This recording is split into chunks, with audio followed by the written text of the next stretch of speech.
This story begins with Sharts von de Crapsley, advisor to the Onyx Empire.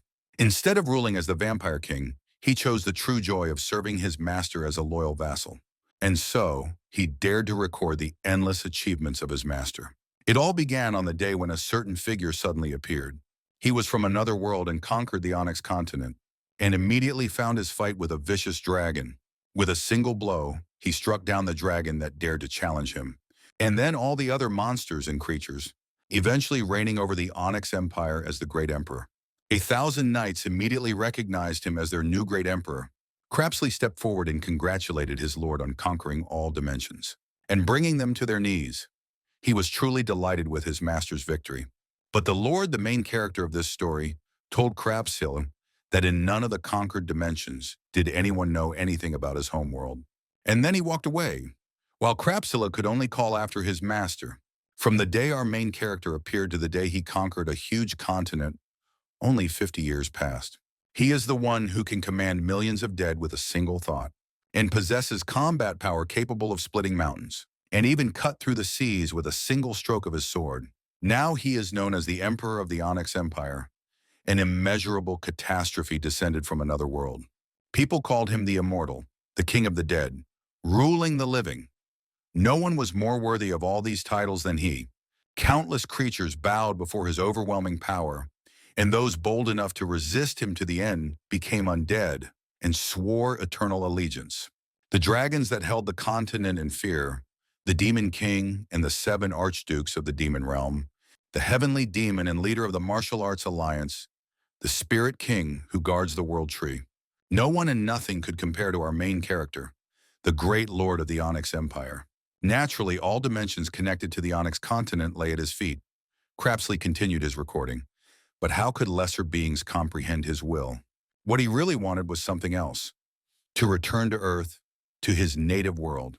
That was all. And so, after wandering through all dimensions and finding no way home, he summoned all his vassals to the great throne room and addressed all his subjects. He told them of his great fatigue. He expressed his desire to fall into a deep sleep. His vassals were surprised by these words. They assured him anxiously that they would continue to look for a way to return home. Our main character asked them what would be the point, even if he returned home. Almost 300 years had passed since he left his homeland. The family and friends he missed so much had all grown old, fallen ill, and passed away. He was too late, so from now on he stood up and walked forward. They should all focus only on finding a way for him to enter eternal peace. And with these words, he left the hall amid the cries and pleas of his subjects to return. That day, the crying in the palace did not stop, but no one could disobey his order. In the end, the palace elders created a devastating magic circle that was supposed to consume everything. Our main character approached the magic circle alone. The only words he left behind were that now he would be able to meet everyone. But Crapsley immediately followed him, ignoring the others. He ran after the main character straight into the deadly circle, wanting to serve him even in death. As soon as they both stepped inside, the magic circle activated. A bright light flashed, as if it were about to engulf them completely. The main character was calm, for he had long since decided to take the step. That was when Crapsley thought that now everything was definitely over. He didn't think he would die like this. But as soon as the light flashed, a loud voice began to scold Crapsley. Why was he sitting here with the lights off? Crapsley panicked and covered his face from the deadly beam. It was the voice of our main character, who was now standing with a child in his arms.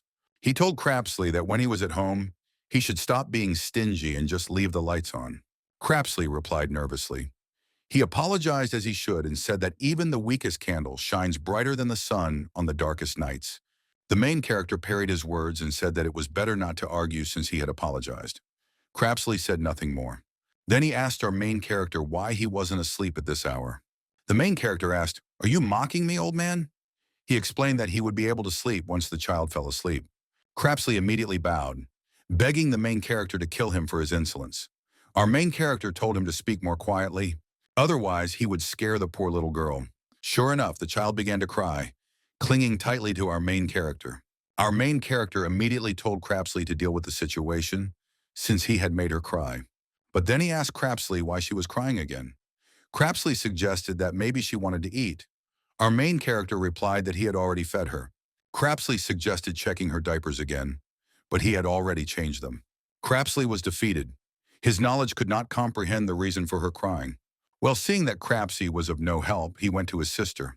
And Crapsley continued to keep his notes. Quietly in the evenings, he wrote down everything that happened in this new world. But then he was called, told that his sister had ordered a midnight snack for them. His eyes sparkled with excitement. It was a midnight feast. He bravely jumped up, realizing that now it was all very serious. He immediately ran out to eat some grilled chicken, leaving the journal open on a curious page on the table. It said that due to a malfunction in the magic circle, the Lord had finally returned to his native world, which he had longed for so much. However, there was something here that the Lord, who had never even had a lover, let alone a wife, could not imagine. And that was his little daughter, his little princess. Now they were both drinking Coca-Cola and eating chicken bought by his sister. Crapsley told Subin with delight that chicken was always delicious. He never got tired of it. Subin politely told him with a smile to eat as much as he wanted. Then she told our main character, Kangjin, that she could hold Sul and feed her baby food herself, so he could eat in peace. And since he stayed home today, he must still be completely confused, she commented as she wiped the child's mouth. He told her that he was quite comfortable and not confused at all.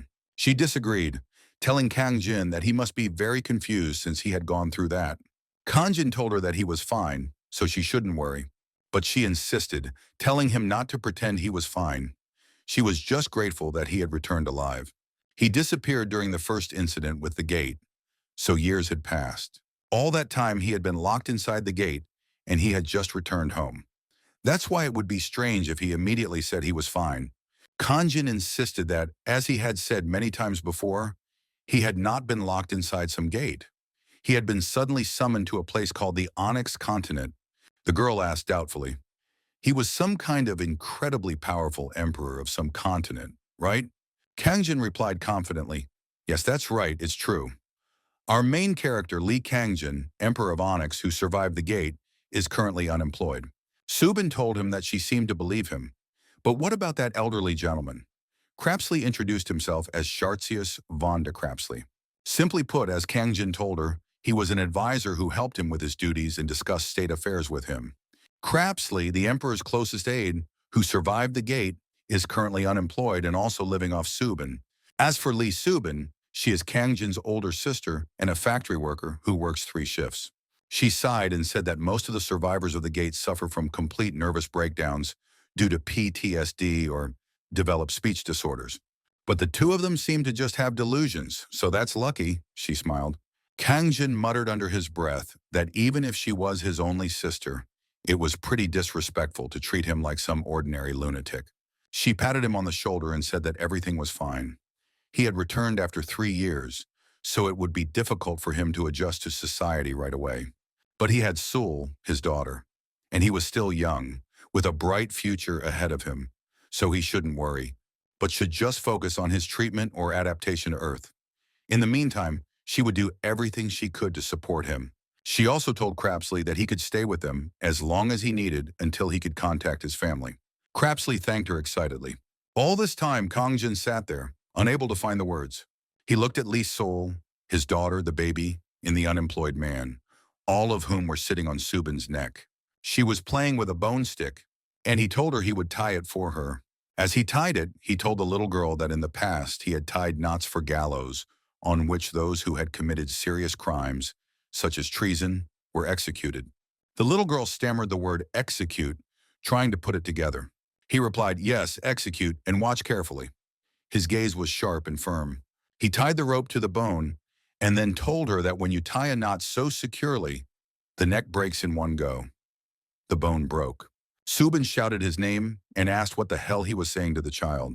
Kanjin told her that he was just trying to teach her, like a father. She disagreed, told him to just stop, wipe Sol's face, and not tell her scary stories anymore. Kangjin sighed and replied that it would be difficult.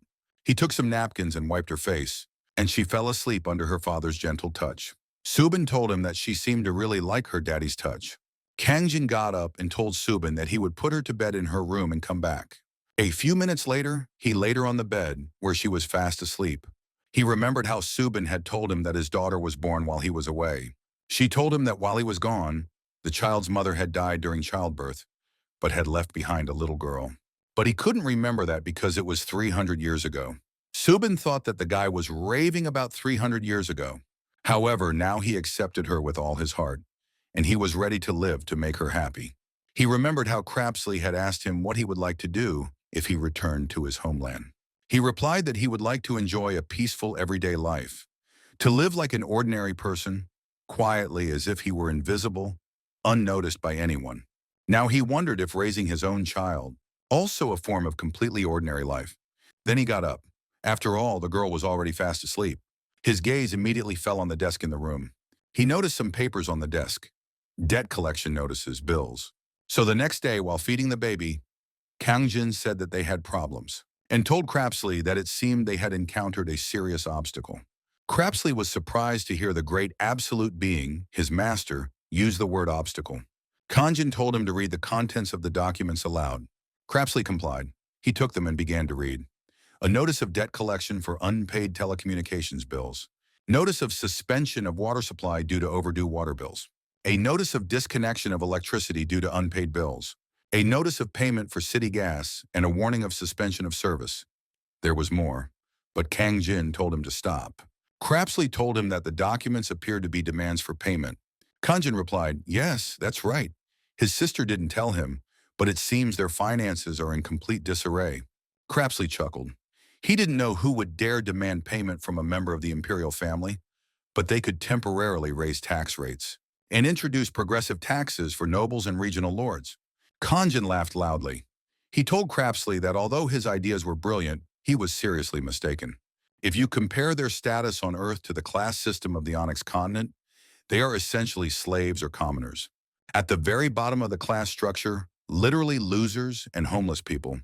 They receive pennies from the ruling class in exchange for intensive and hard labor, barely making ends meet to survive. Crapsley was shocked by this news. He couldn't believe his ears. Even though he was a pure-blooded vampire who had inherited royal blood and had once risen to the position of vampire lord, leading his entire clan, and received the title of Archduke for his great and small achievements in serving his master. But in this world he was a slave.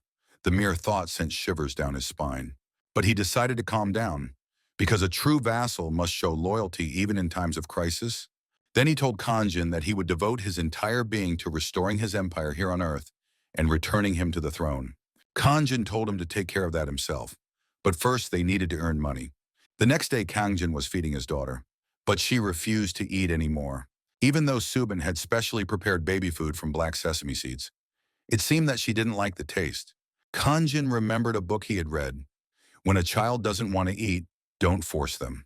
To make mealtime enjoyable, turn it into a game. He had an idea and told Sul that they should play a game. He told her that they should have a competition to see who could chew and swallow their food the best. If she won, he would do whatever she wanted and play with her all day. The little girl was excited by this proposal, not knowing that she was about to be tricked. Subin began to feed her, telling her that she needed to eat faster to win. Kanjin smiled ominously as he watched how slow she was. After all, on the Onyx continent, teeming with all kinds of monsters, the reason Kanjin was able to rise as an absolute being after being thrown into the thick of things was that he gave it his all, even when hunting a single rabbit. And so he began to eat at an incredible speed, grinding the food with his teeth just like a meat grinder. Then he told the little girl that, unfortunately, at that speed, she would not be able to defeat her father. She was surprised to see that he had finished first, and began to cry at her quick and complete defeat. Subin picked her up and asked Kanjin why he was making her cry. He told her that he wasn't trying to make her cry. Subin said that it didn't look like it to her. Then he told his daughter that if she was upset, she should become stronger. This also made her cry again, this time even harder. All this time, Crapsley was taking notes on how Kang Jin challenged the princess to an eating contest. He gave it his all and won against the 3-year-old princess. And so, the further development of events causes some concern. Subin was dusting all the surfaces at that moment. A few minutes later, carrying Sol in his arms, he asked his sister if he could go out now. She was surprised that he suddenly wanted to go out. Although she told him that it was not a problem, as she had the day off and could look after Sul, it was still too early for him to go out alone. But then Crapsley approached her, laughed, and politely told Subin that everything would be fine. He would go with them. The girl was surprised by this offer and by the fact that the advisor had decided to go with them. A short time later, they boarded the bus. Kanjin sat and stared intently out the window. Then he remembered how Subin had told him she didn't have a penny when he asked her. However, the area where they lived was still a dangerous zone, so at least the rent was cheap. But the loan was still deducted every month, so now she had no money. He asked her how much she needed. She laughed it off. She told him she would figure something out, so he shouldn't worry. She just dreamed that the lottery ticket she bought this week would win her about 1 billion won. Then they could move to a safer place, and she could focus on Seoul until she found a decent job, since Seoul was at an age when she needed a lot of love and attention. Kangjin felt relieved that at least money could solve this problem. Then he told Crapsley that he had been thinking about something. Gigi said that for smooth economic activity in the future, the advisor would need a new name and identity. Crapsley was surprised to hear that he would be given a new name. Kangjin decided to give him a name suitable for Earth, so from now on he would no longer be called Shaltir Wanda Crapsley. He would be called Chodal So. The strange name surprised Crapsley. Although he had not been on Earth for long, he understood that the name sounded a little awkward. Kangjin asked why he looked that way. Did he not like the name? Dolso humbly assured him that he liked it. Kangjin then explained that the name Dolso had been passed down from generation to generation only to loyal vassals. Dal means stone, and so means steel. Together it means that he has a heart of unwavering loyalty. Hearing the meaning of the name, Crapsley, now Dolso, was happy to have been given that name. Kangjin was glad that he liked it, but to be honest, compared to the first name that came to mind, Kim Gotten, Dal So was at least decent enough to use. A few minutes later, they finally arrived at their destination, and Kangjin told Dolso that it was time to get off the bus. As they walked, Dolso humbly asked Kangjin where they were going. Kangjin told him with brimming confidence that today they were going to the gate. Dolso laughed and told Kangjin that he had made a brilliant decision, as the gate was teeming with all kinds of monsters. Kangjin asked why he was so excited. With an ominous smile and obviously unkind thoughts, he told Kangjin that no matter how excellent a sword is, if it is not taken out of its sheath for a long time, it becomes dull and rusty. He was already looking forward to stretching his legs after such a long break. On the battlefield, where the air is filled with blood and screams and life and death intersect, it had been so long since he had experienced anything like this. Kangjin brought him back to his senses. It won't be that cool since they're just going as porters. Surprised, Dolso asked what he meant by porters. Kangjin told him that in order to hunt in the gates, they needed to obtain something called a license, which cost about 1 million won per person. Dolso immediately fell to his knees. He appealed to his master, saying that whatever happened, it was wrong for him to work as a simple porter and be allowed to engage in economic activities on his own until their finances stabilized. Kangjin embarrassedly told him to stand up. What was he doing? Everyone was watching. They mocked Kangjin for forcing the old man to kneel like that, but Dolso refused. The advisor declared that even if a blade were held to his throat, he absolutely could not allow the Lord to work as a simple porter. But then Kangjin approached him and scolded him in a sharp, deadly tone. Did he really want to die? Stand up, immediately. Dolso was overcome with fear, realizing that his lord was angry. Remembering the heavenly demon, once the absolute being of the martial arts world, drooling into his bib, he immediately jumped up, cleared his throat, and apologized. Kangjin put his hand on his shoulder, saying that he knew of his ardent loyalty. He need not worry. The porter's job paid about 300,000 won a day, so in a few days after covering the costs of utilities and licenses, they would no longer need to work as porters. But then someone approached them and immediately caught their attention. This new guy asked if they were the ones who had applied to work as porters for today's D-rank gate. Now on the other side were the gates they were supposed to clear, guarded by armed guards. Kangjin looked around. He was surprised to see that, even though the gate had opened, people were just walking around as if nothing was happening. The guy Hunter Kim Bongu, C rank, introduced them, the porters to his fellow hunter, Hunter Lee Pyungchul, C rank. Pyungchul was very disappointed. He asked Pongu if he really meant that this old geezer and skinny kid were going to work as porters. Kangjin was speechless. Dolso smiled slightly and told Pyungchul that he might be old, but the work of a porter was easy enough for him. Then he introduced himself to the team. Pyungchul didn't buy his words and called him an old fart. He told him that even strong young men couldn't handle the work of a porter, so what could an old geezer and a skinny kid do here? Dolso whispered to Kang Jin, asking if he should kill them. Kang Jin told him not to do it yet. They needed to work as porters for 3 or 4 days to earn money for the awakened license. Dolso noted to himself that Kang Jin had such deep intentions, and he had almost made a serious mistake. Kang Jin stepped forward and asked who the leader of the group was.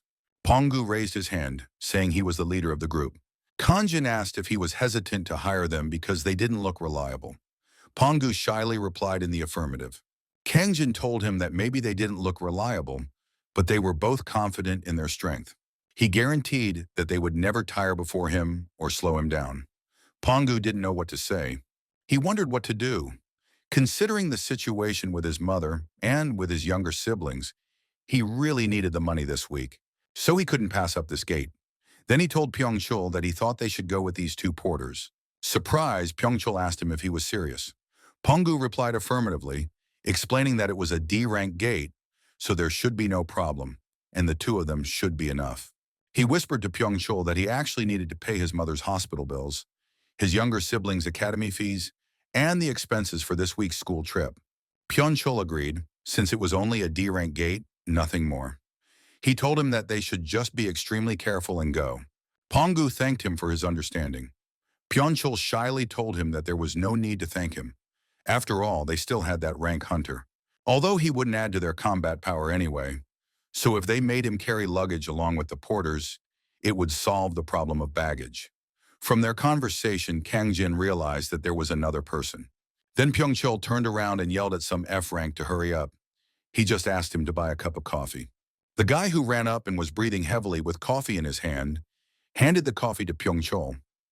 Kang Jin wondered, could it really be that lower-ranked hunters were treated like servants here? Truly, Earth had become no better than the Onyx continent, where the strong devoured the weak. For some reason, this left a bitter taste in his mouth. Pyeongchul threw down his bag and asked why everyone wasn't getting ready, or maybe it looked like they were leaving tomorrow. He ordered the belt-ranked hunter to simply step back and help carry the luggage. There was no way that old geezer and skinny kid could carry the luggage properly.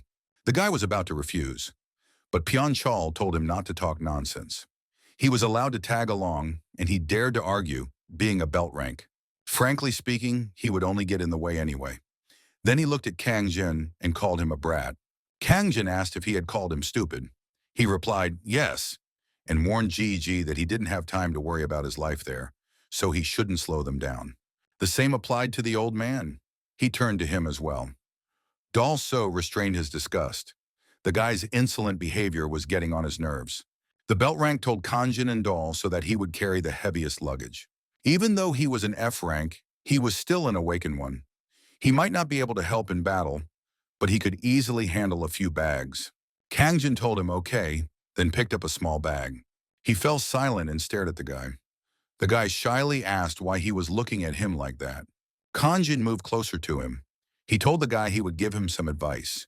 He really needed to earn money today, so he wasn't interested in any troublesome tasks. The guy, surprised, asked Kang Jin what he meant. In a sharp tone, Kang Jin told him to play his role to the end today. He should continue to pretend to be naive and weak, as he was doing now. He should just help them carry their luggage and quietly go home, without making any unnecessary noise. Then he told Dal so that it was time to go, and they all set off together. A few minutes later, they arrived at the gate entrance. Kang Jin saw Bongu handing his information to a man. The man confirmed their details and confirmed their reservation for the gate near the Kuro Digital Complex station, and now they could enter the gate. But he warned them that although it was only a D-rank gate, there had been several deaths there recently, and the Control Bureau had chosen this location for investigation. Although the difficulty level was not high, they were not sure about the safety. And so they all stood together and peered into the purple thicket of the portal. The commander was the first to enter, quickly putting his foot into the portal. Then he entered the frightening pink unknown with his whole body. Following him were his evil bald assistant and that little weakling with the backpacks. And last of all, our main character and his grandfather assistant entered. So, the 5 of them stepped through the gate. The portal closed slightly. As soon as Kang Jin stepped inside, a system message appeared, starting to register player information, assessing player combat power, loading player achievements. The player's physical abilities exceed the specifications. Unable to load accurate values. Player information registration complete. When they entered the gate, they saw dead trees all around them. Pyonchul commented that the place was kind of creepy. Then he asked Bongu if it was true that undead monsters appeared at the gate. Bongu replied in the affirmative, and they needed to clear them out as quickly as possible. Suddenly, a system window appeared in front of Kang Jin. He had no idea what it was. The panel showed that his class was Necromancer. He was currently at level 1. There were many titles and unknown characteristics. Kang Jin considered his level 1 to be complete nonsense because even he himself had problems assessing his own strength, so he wondered who dared to measure it that way. Moreover, he had no idea what the divine power he saw there meant. He also saw the titles he had received in Onyx. He found them interesting, as Supreme Necromancer must be the title he received when his dark magic reached the ninth circle. Then there was the Conqueror of Dimensions, probably for unintentionally plunging several dimensions into crisis while searching for a way back to Earth.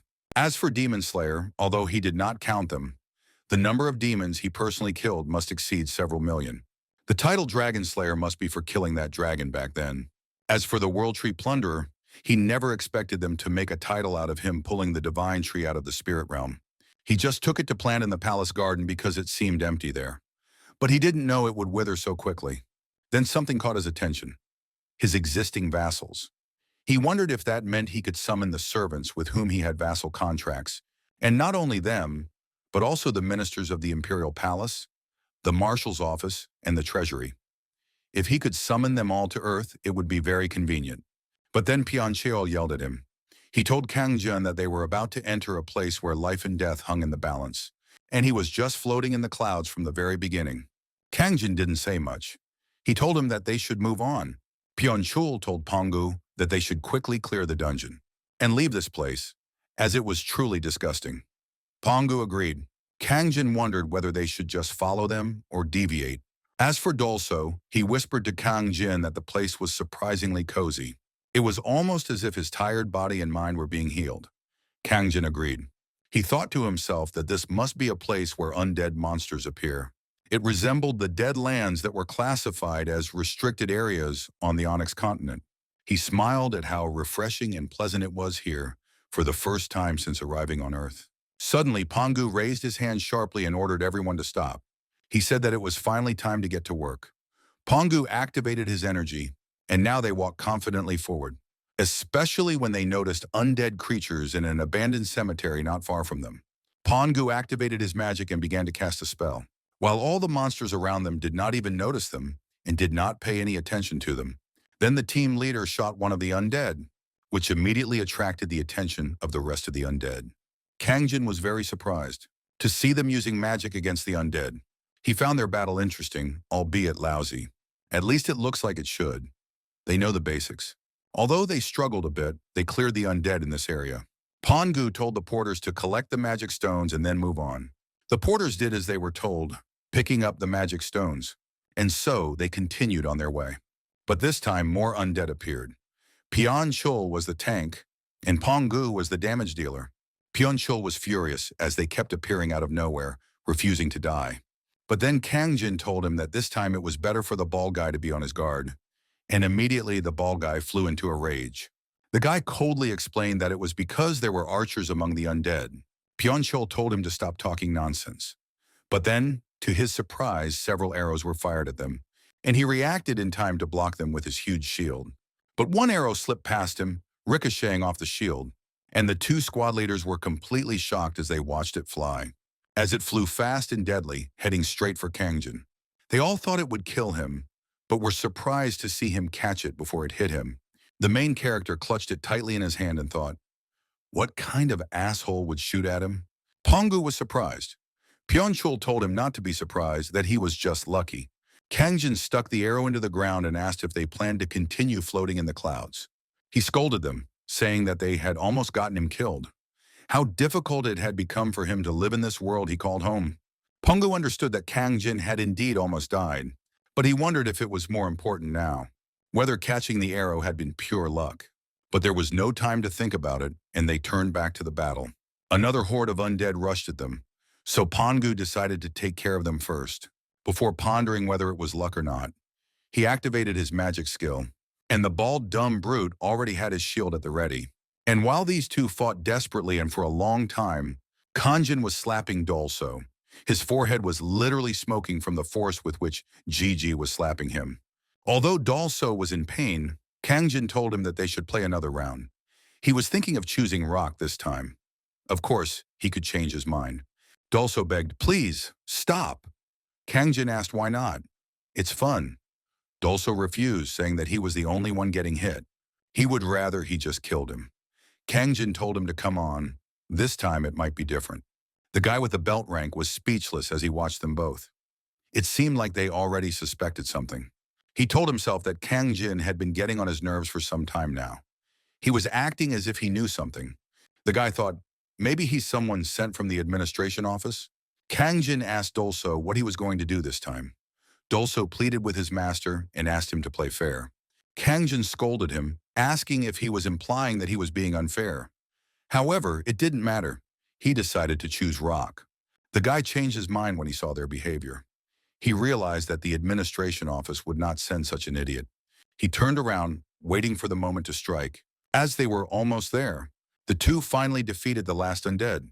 The bald man stood there trying to catch his breath. It seemed that it really was the last monster. It seemed they were finally done, and the sky above them literally cracked open, revealing blue space. The squad leader called them all over and said they had all done a great job. But just as they were about to return, the guy with the belt rank noticed something ahead. He pointed to a dark figure in the distance, half hidden by fog. And if you look closely, you could see that what they were now looking at was some kind of abandoned and forgotten castle. Then suddenly they all received a message about the discovery of a hidden dungeon, the monastery of demon worshippers. They were all surprised to see that it was a hidden dungeon, because hidden dungeons are places where you can strike it rich. Valuable items or spellbooks, all kinds of rare treasures or even elixirs, an otherworldly cure for everything. Bongu thought that if everything went well, he could get the item he wanted most, the elixir, the only medicine that could cure his mother, who was in a coma. He had never considered using the elixir because it cost astronomical amounts of money at auctions. But if it really appeared in the hidden dungeon, this was his chance. Although he wanted to try, he didn't know about the others. He asked what they should do. Pyeonchul was still looking at the message that had popped up. He told Pongu that it was the first time he had seen one of them with his own eyes. If they report it to the management office according to the rules, they will only receive a small reward and lose their raid rights. Pongu suggested that they clear out the hidden dungeon since they were already there. Pyeonchul hesitated. He doubted whether they could clear it with the current group since only the two of them had real combat power. Pongu persuaded him, saying that they should be able to handle the clearing since it was only a hidden D-rank gate dungeon anyway. Pyeonchul agreed and then told him that they should give it a try since they were already there. He secretly hoped that they would be able to make a big profit from this opportunity so that he could retire. He then asked Kangjin and Dolso if they would participate. Kangjin realized that they would have to work overtime, so he demanded additional pay. Pyeonchul promised to pay 5 times the promised amount, and Kangjin immediately calculated it. The initial pay was 300,000 won, so 5 times that was 1,500,000 won, and for the two of them, it was 3 million won. After that, he agreed to the deal.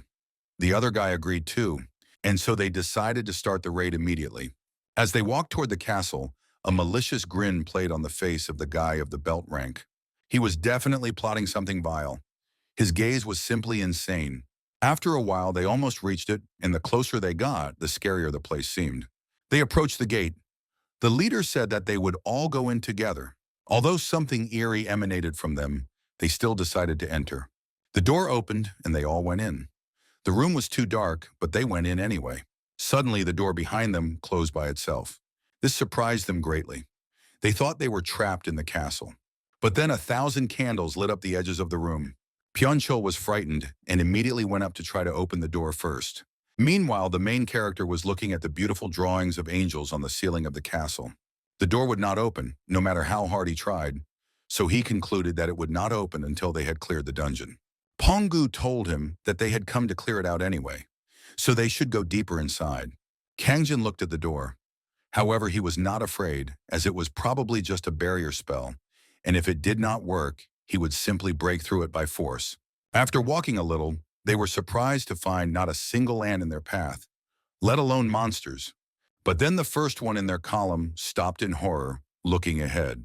And behind him, the burly man was immediately shocked when he saw this nightmare. For they saw so many dead bodies on the ground, a pile of dead warriors on all surfaces of the room. It was obvious that a battle had taken place here, but it seemed that both sides had been destroyed. The waist-rank guy pointed at the statue with a surprised look on his face. It was a demon. Kanjin was surprised. He wondered what the hell it was. He had definitely seen it somewhere before, but he couldn't remember where. Then they noticed something written on the stone. They couldn't translate it because it looked like a language from another world. Kanjin ordered Dalso to decipher it and read it aloud. Dalso did as he was told. He came over and told them all that it was a language from the demon realm. He adjusted his glasses and began to read. The bald man was shocked. How could some old man know the language of demons? The text said, "First, pass the test and prove your minimum qualifications." He told them that the test was probably to fight and survive against the monsters guarding this place, and since all the monsters were dead, they had already passed the test. Second, sacrifice 10 living people on the altar to prove your loyalty and faith. The bald man was shocked again. Some sadist had come up with all these rules, or a Satanist, or a demon. Then the revered gatekeeper of hell will come down. Kneel before him and bow your heads, begging for forgiveness. Only those who receive permission will be able to return alive. Dalso told them that it seemed interesting. It was an altar with a spell to summon demons, and it summoned a fairly high-ranking demon. Pyeonchul cursed. He thought he was just dealing with an old fool who had lost his mind. How could he spout such nonsense? Dalso told him to look at the candles. It was hellfire, also known as the flame of sorrow. An eternal flame that burns using dark magic derived from life force as its medium. They are commonly used as catalysts for summoning demons. Candles of this size require about 1 human life each, but 9 out of 10 candles are already burning, meaning 9 people have already been sacrificed. If they sacrifice one more, a demon will appear, and they will have to summon the demon and ask it nicely so that they can get out. According to the stone slab, this is how it should be interpreted. Pyeongchul looked back. He asked if they all believed in this nonsense. Then a guy of the waist rank stepped forward with an ominous smile. He told them they had to decide. He asked Pyeongchul if he was suggesting that they all stay trapped in this room and die together. The guy bent over and stared at his hands and said that in any case, one of them would have to die. The atmosphere changed immediately. The bald guy was in shock. The aura emanating from the guy had completely changed. He laughed loudly, continuously, and somewhat feverishly. Pyeonchul cursed and called the guy a crazy bastard. He asked what the guy was laughing about. The team leader was also in complete shock. The guy apologized. He explained that the frozen faces of everyone present looked so pathetic and funny that he couldn't help himself. He said that now they had to decide who would be the victim.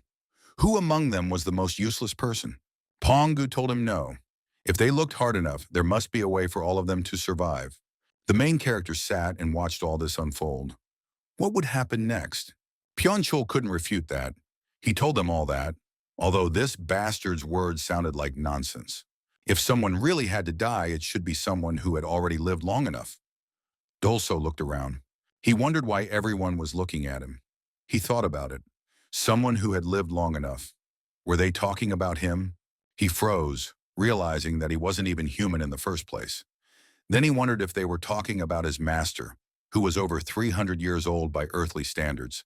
Then he whispered to Kanjin. He reported that these insolent fools seemed to be targeting him as someone who had lived long enough. But Kanjin replied harshly that they were talking about him. Dalso was surprised. Me? Are you sure? They clearly said someone who has lived long enough. Kanjin told him that they were talking about him, so he should just keep quiet. Bongu told them not to jump to conclusions. They should find a way to survive together. But Pyeongchul cursed. He said that bastard wanted to play the saint even now. He wasn't saying anything bad. At this rate, they would all end up trapped here and die. He punched the wall. If you, Bongu, hadn't tempted them in the first place, they wouldn't have come here. Bongu told everyone to calm down. Accusing each other now won't change anything. Pyeonchul's attitude changed. He told Bongu that if he wanted to play the hypocrite to the end, he should just die instead of them. Surprised, Bongu asked what he meant. Pyeonchul grinned. He didn't like that option either. But then they heard laughter coming from the guy with the belt rank again. "What a delightful sight," he commented with an ominous smirk. "When people are cornered, that's when they show their ugly nature." He told them that in this situation, there was no need to argue among themselves, so it was time to finish what they had started. He continued. He said that in any case he had planned to kill them all from the very beginning. Then he activated his dark magic and cast a spell in an unknown language. Suddenly, the aura he emitted began to seep into the bodies of the dead on the ground, and they all began to come to life, turning into monsters and rising up. Bongu was shocked to see that he was a necromancer. Pyeongcheol cursed him. He couldn't believe that he had been pretending all this time. The guy grinned wildly, his voice echoing throughout the room. He stated that they finally understood. Yes, he was a hunter-killer associated with the Anti-Bureau Alliance. And he wasn't a waste rank, he was an A rank. That meant he was a great being, fundamentally different from parasites like them. Hearing that he was from the Anti-Bureau of Control, Pyeongcheol immediately lost all hope of survival. Because unlike the Hunter Management Bureau, which was created for peace and the public good, these bastards claimed that people with special abilities should monopolize wealth and power. If that was the case, Pyeongcheol realized that this bastard was a killer who hunted hunters associated with the Bureau. He looked behind him. The undead were approaching. He counted them. There were more than 30, and on top of that, they were about to face an A-rank killer. Seeing this, he gave up. He told Bongu that they had no chance of winning. Bongu tried to tell him that they should at least try to fight, but Pyeongcheol told him that it was over. They were already dead. The guy grinned wildly, a very commendable attitude. He told them to just accept their fate and become victims in the name of a great cause. But then Kangjin told him to wait. He said that it would be a bit problematic to kill these guys right now, since they still owed him money. Kangjin threw the bag on the ground, adding, hadn't he warned him earlier that it would be better to just keep pretending until the end? Angered, the guy asked Kangjin if he was from the Bureau. Kangjin replied no. The guy asked, then where did he come from? Kangjin replied again that his home was in Sinrim-dong. Seeing that Kangjin was not inclined to reveal his affiliation, he decided to ask Kangjin again, how exactly did he get here? Kangjin replied, by public transport, on the bus that goes straight from Sinrim Station. Angered, he told Kangjin that it seemed they were unable to communicate at all. Kangjin commented that he was complaining even when he answered. In any case, Gigi asked what he planned to do after summoning the demon. The guy walked up to the statue and told Kangjin that the creature he was summoning was one of the 72 demons ruling the demon realm. Lord Marbas, the great demon. He confidently continued that after swearing allegiance to Lord Marbas and signing a vassal contract, he would borrow his immense power and, together with the members of the Anti-Bureau Alliance, rebuild the world order. Although Kangjin was no longer paying attention to what he was saying, he remembered the name Marbas. Now he understood why the statue had seemed familiar to him earlier.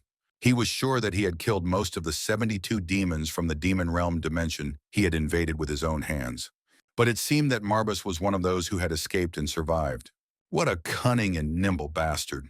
Now the guy told Kangjin that he would have to die in the name of the great cause. He became even crazier and shouted that they would all die right now. Then he gathered all the undead into one huge army of walking dead soldiers. Pyeongcheol had already accepted his fate. He would die ingloriously in a place like this. Bongu apologized to everyone. His bright idea to help his family had led them to their deaths. Kangjin stepped forward. He told him that they would all die someday, but not today, and that if Pyeongcheol was going to die, he had to pay him his salary first. He walked to the middle of the room and said that he would never die without his money. And he walked straight up to that crazy bastard standing on the altar. And in a second, the gang leader was in shock because he felt a terrible aura. The main character had just activated his crazy energy. A raging force filled the room. They couldn't believe their eyes. The villain was shocked. He had no idea how Kangjin was able to use dark magic. Even if it was the same dark magic as his, its level was completely different. Kangjin's energy penetrated his eyes. And then he saw it, the main character. And above him, the huge and terrifying god of death. And now it became clear that our main character was the incarnation of the god of death. Fear permeated his body like sweat. He fell to the ground, knowing he had to run. Kangjin then ordered Dal So to command the undead to show respect. All these dead people must understand who was standing before them and accept him as their master. Immediately, Dal So stretched out his hand and said passionately, a catastrophe beyond imagination. The king of the dead who rules and commands the living, the great immortal. And then the main character's energy was already directed at that crazy bastard and quickly consumed him. The old man immediately ordered the undead to show respect to his majesty, the emperor. Immediately, all the undead fell to their knees and bowed, hitting their heads hard on the ground.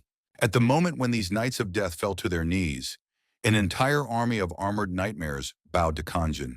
The atmosphere changed, and now it was clear that this guy was just a puppet and not a badass. Pongu's brain froze, and he looked as if he didn't understand whether he was asleep or in what reality he was. The villain, once loud and arrogant, suddenly trembled before Kanjin, muttering apologies that even he himself did not believe. The so-called god of death just sighed, with the tired look of someone who had been accidentally overcome by life itself. He expressed that he was tired of the drama, of standing out, of worship and cosmic nonsense. All he wanted was silence and peace, maybe a cup of tea without someone trying to sacrifice a continent. He walked up to the guy, and then he grabbed the bastard in front of him by the face and asked, "Was it really that hard to just sit there and not attract attention?" And he stared straight into his eyes. They weren't human, but red like Sharingan. At that moment, the temperature in the cave seemed to drop, and the guy in front of him no longer looked human. Mystical eyes, dull, so recognized them immediately. Genjutsu, an advanced illusion technique that tore the mind to shreds like old checks. The stronger the caster, the uglier the nightmare.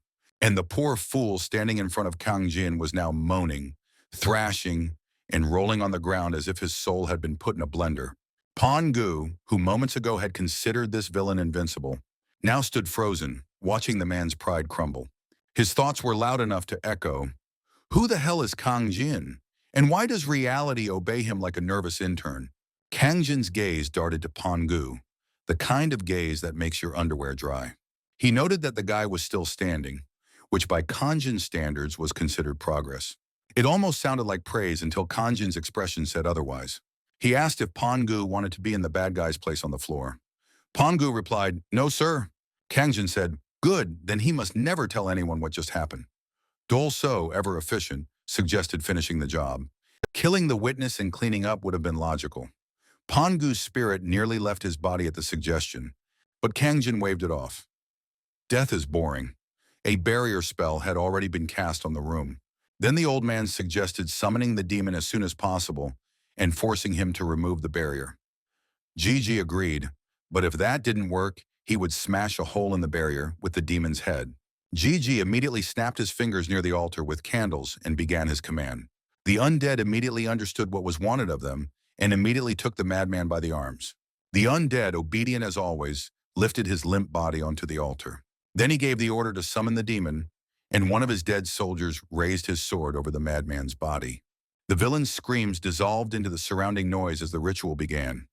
Everyone was shocked by such a ritual. Blood flowed like a river, and the candles flickered with excitement. A bright light reigned over the altar after the sacrifice.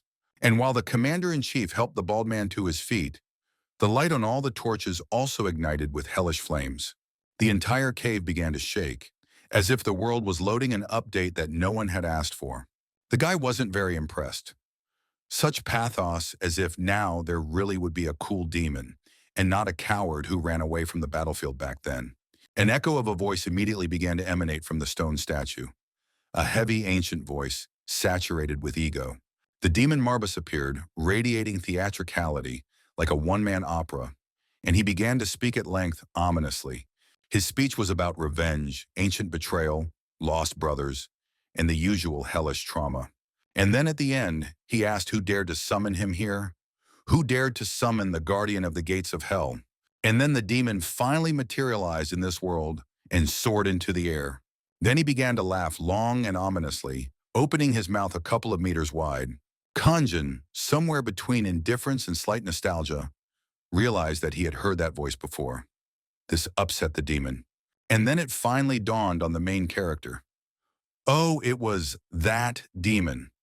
The one who ran away from the battlefield back then, tucking his tail between his legs like a bitch. Marbas froze mid-sentence. Recognition dawned on him. That voice, immortal itself, belonged to the very creature that had once torn his entire world apart. Kanjin grinned. He never expected to see such a familiar face in his entire long life. The demon was already covered in sweat, remembering those terrible days. Marbus asked the main character what he was doing in such a backward and pitiful dimension.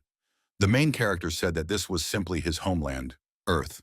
The mighty gatekeeper of hell, a demon among demons, had now turned into a trembling wreck, afraid to say a single word too many. He remembered that very day of their battle, when even all 72 of them together could not defeat this one man. And so, in order not to see these horrors, he fled from the battle and promised to take revenge on the boy somehow. And now he realized that the time had come and fell to his knees. Before him, Gigi now saw the demon's face, begging for permission to exist. The demon apologized to the protagonist because he had appeared here quite suddenly and had not planned to invade his dimension. He begged the whole team to spare his life, promising never to cross their path again. And Kangjin, in his boundless irony, actually allowed it. The wolf was completely shocked by such quick agreement. The guy waved and told him to leave and live quietly. He understood that it was time to end it. His sister was waiting for him. The absurd mercy of a man who could destroy worlds but just wanted to finish his workday early. Marbus bowed, almost crying with relief, muttering his thanks, preparing to flee. And then Kanjin's thoughts drifted to something completely unrelated to what was happening. He remembered reading once that pets improve children's emotional intelligence. Something about empathy, IQ, and furry companionship. A dangerous spark flashed in his eyes. Just as Marbus turned to his freedom, Kanjin stopped him with two words that shook the room. The demon froze, his hellish brain trying to process whether it was a command or cosmic trolling. Kanjin's expression remained calm, as only someone truly chaotic can manage. And so began the most humiliating moment in demonic history. The guy ordered the demon to bark. The demon mentally asked, how dare a human treat him this way?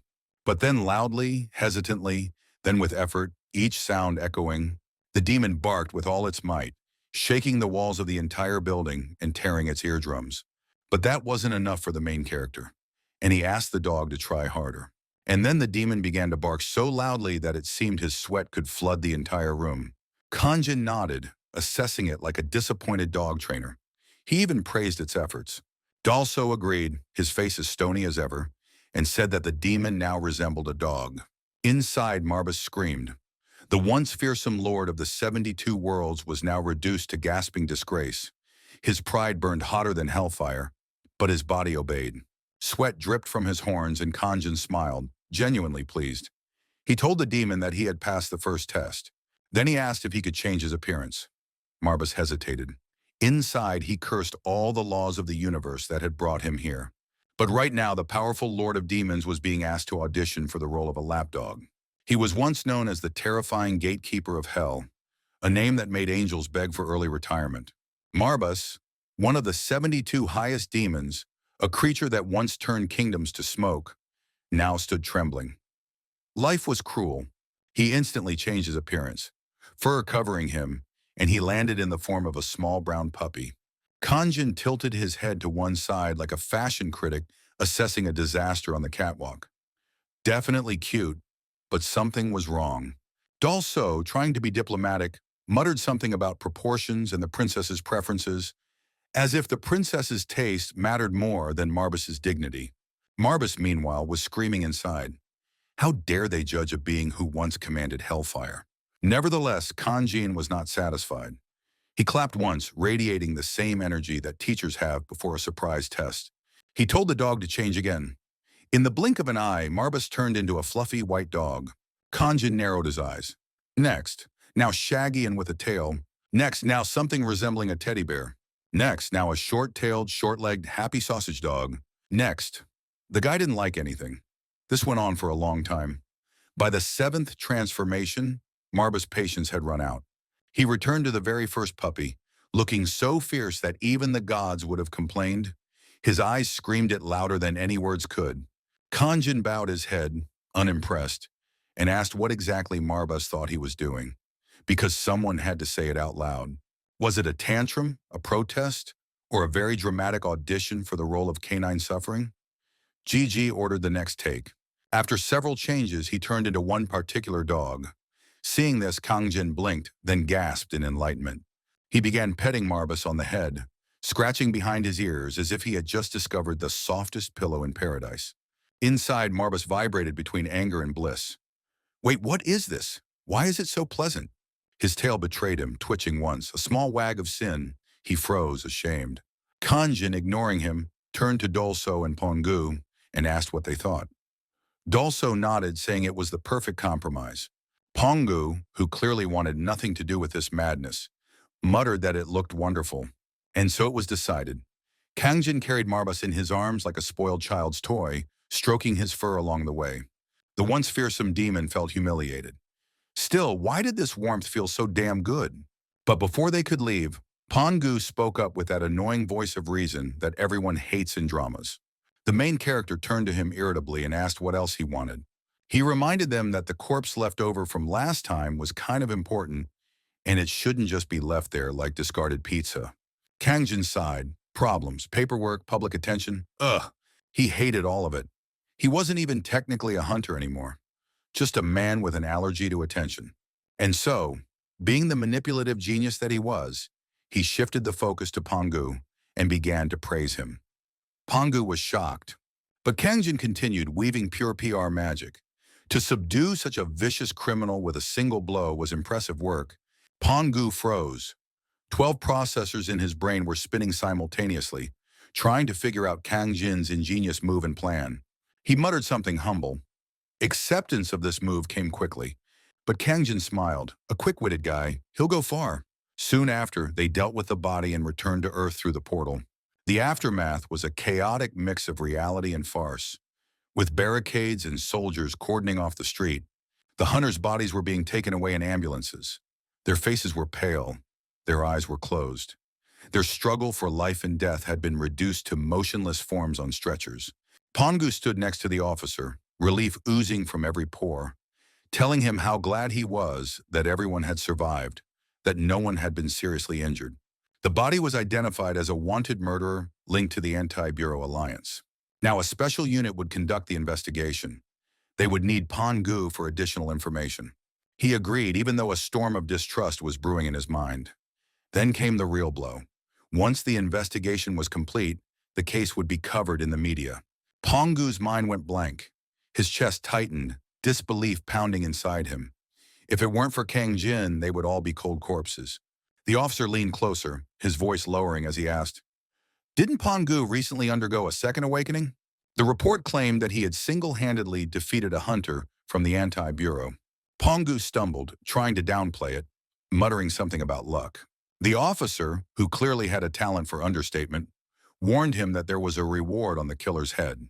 Then almost conspiratorially, he whispered about the reward for the villain's head. Hundreds of millions with the promise of contacts with guilds as soon as the news hit the press. He would become a star.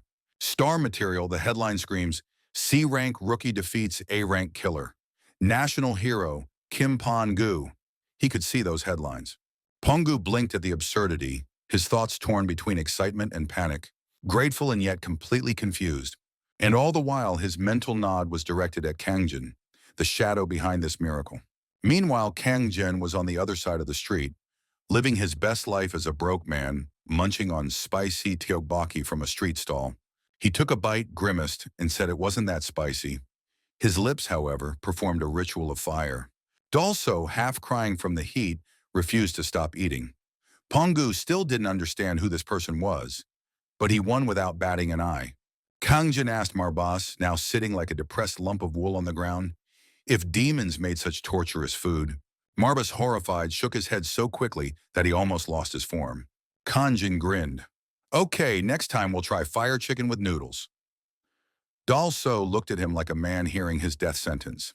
Pongu stared at them from across the street, standing where he was, still trying to comprehend the universe. Who was this Kangjin? A man who made demons beg and A-rank hunters vanish. A man disguised as a nobody. Maybe a fugitive, maybe a god, maybe an idiot. It was hard to say, but one thing was clear. Pongu had to get close to him, become his disciple, learn his secret. Because if life ever gave him another chance, he would rather wag his tail in power than bow his head in fear. And get the healing elixir. The bureaucratic confusion subsided, and it was time to pay. Pongu handed Kangjin the agreed amount. Kangjin counted it, his eyebrows rising slightly. Too much. Bongu shrugged, logical and simple. He had saved their lives. It was the least they could do. Kangjin put the money in his pocket with an almost imperceptible nod. Dolso, ever patient, agreed that it was time to move on. But Pongu, his heart pounding, asked for one more minute, at least to eat with them. Kangjin waved him off. Family was waiting, duty was calling. The world kept turning. Pongu's inner plea was desperate. His task was to hold him back for just a moment. A drink, 30 minutes, an hour no more. Soju. That word froze Kangjin in his tracks. Kangjin asked if it was really the soju he was thinking of. And Pongu, the eternal optimist, replied that it probably was. Kangjin looked up as if the ceiling itself had just confirmed a divine revelation. There is soju on Earth. Humanity has done at least one thing right. He recounted that in his final days as Emperor of the Onyx continent, he had sampled every alcoholic beverage under the sun. The richest, the rarest, and the most pretentious, served in cups of ego and gold. And yet none of them came close to the taste of soju. He tried to recreate it with the help of royal brewers, divine brewers, even some illegal alchemists, but the taste refused to be revived. It was all in vain. And now, sitting here on Earth, he decided that fate owed him a drink. The trio found the nearest restaurant, took their seats, and before anyone could count to 3, the soju glasses were already half empty. Kangjin took a sip and his face went through 5 stages of enlightenment. Heat, sharpness, nostalgia. It all collided in his mouth like a reunion of bad decisions. He proclaimed internally that this was it. The earth had atoned for its guilt. Dolso, meanwhile, was experiencing something completely different. When the vampire lord bit into the spicy dish, his eyes watered as if he were being baptized. He declared that the food was hot and delicious. And yet for him, the taste was a forgotten memory. How long had it been since he last tasted blood? Watching the two of them preach about cooking, Pongu wondered what he had gotten himself into. They looked like people who had just discovered food after 10 years in exile. He muttered that maybe he should order more. He turned to the elderly woman who ran the restaurant, Ajuma, and asked for another bottle of soju and another bowl of rice soup. The woman took the order and turned to leave. But before she could take 2 steps, Dolso called out to her. There was a seriousness in his tone that was reserved for royal decrees and misplaced romantic confidence. He thanked her for her hard work and urged her to take care of herself, saying that health was the most important thing. The woman blinked, frowned, and decided she was witnessing a crazy man's speech. She asked if the old man was hitting on her. Dolso, unperturbed, solemnly promised that he would never treat such a precious, blood-sacrificed meal lightly. He would eat it all with reverence. The woman froze. Blood. She frowned even more and left, muttering something about strange old men. Dolso, on the other hand, was moved to tears. He sincerely believed that the elderly lady had poured her life essence into this food. He whispered to himself that she was a saint in disguise. Pongu looked at him and sighed. This man had clearly lived a very dramatic life. Then Kangjin looked at him and asked why Ponsik wasn't eating. Pongu replied that he was eating slowly and corrected him, saying that he was Pongu, not Pongsik. Kangjin waved his hand as if brushing bugs off his memory and said, okay. He told him to stop calling him sir and just call him bro. Pongu nodded, happy that he had finally earned informal treatment from such a person. Then Pongu hesitated and asked if Kangjin would take him as a disciple. Kangjin didn't even blink before answering no. Pongu sighed. Of course, the classic speed of rejection, faster than light, colder than logic. But he didn't stop there. He poured a cup of soju into his mouth as if offering it to fate, and began his tragic backstory.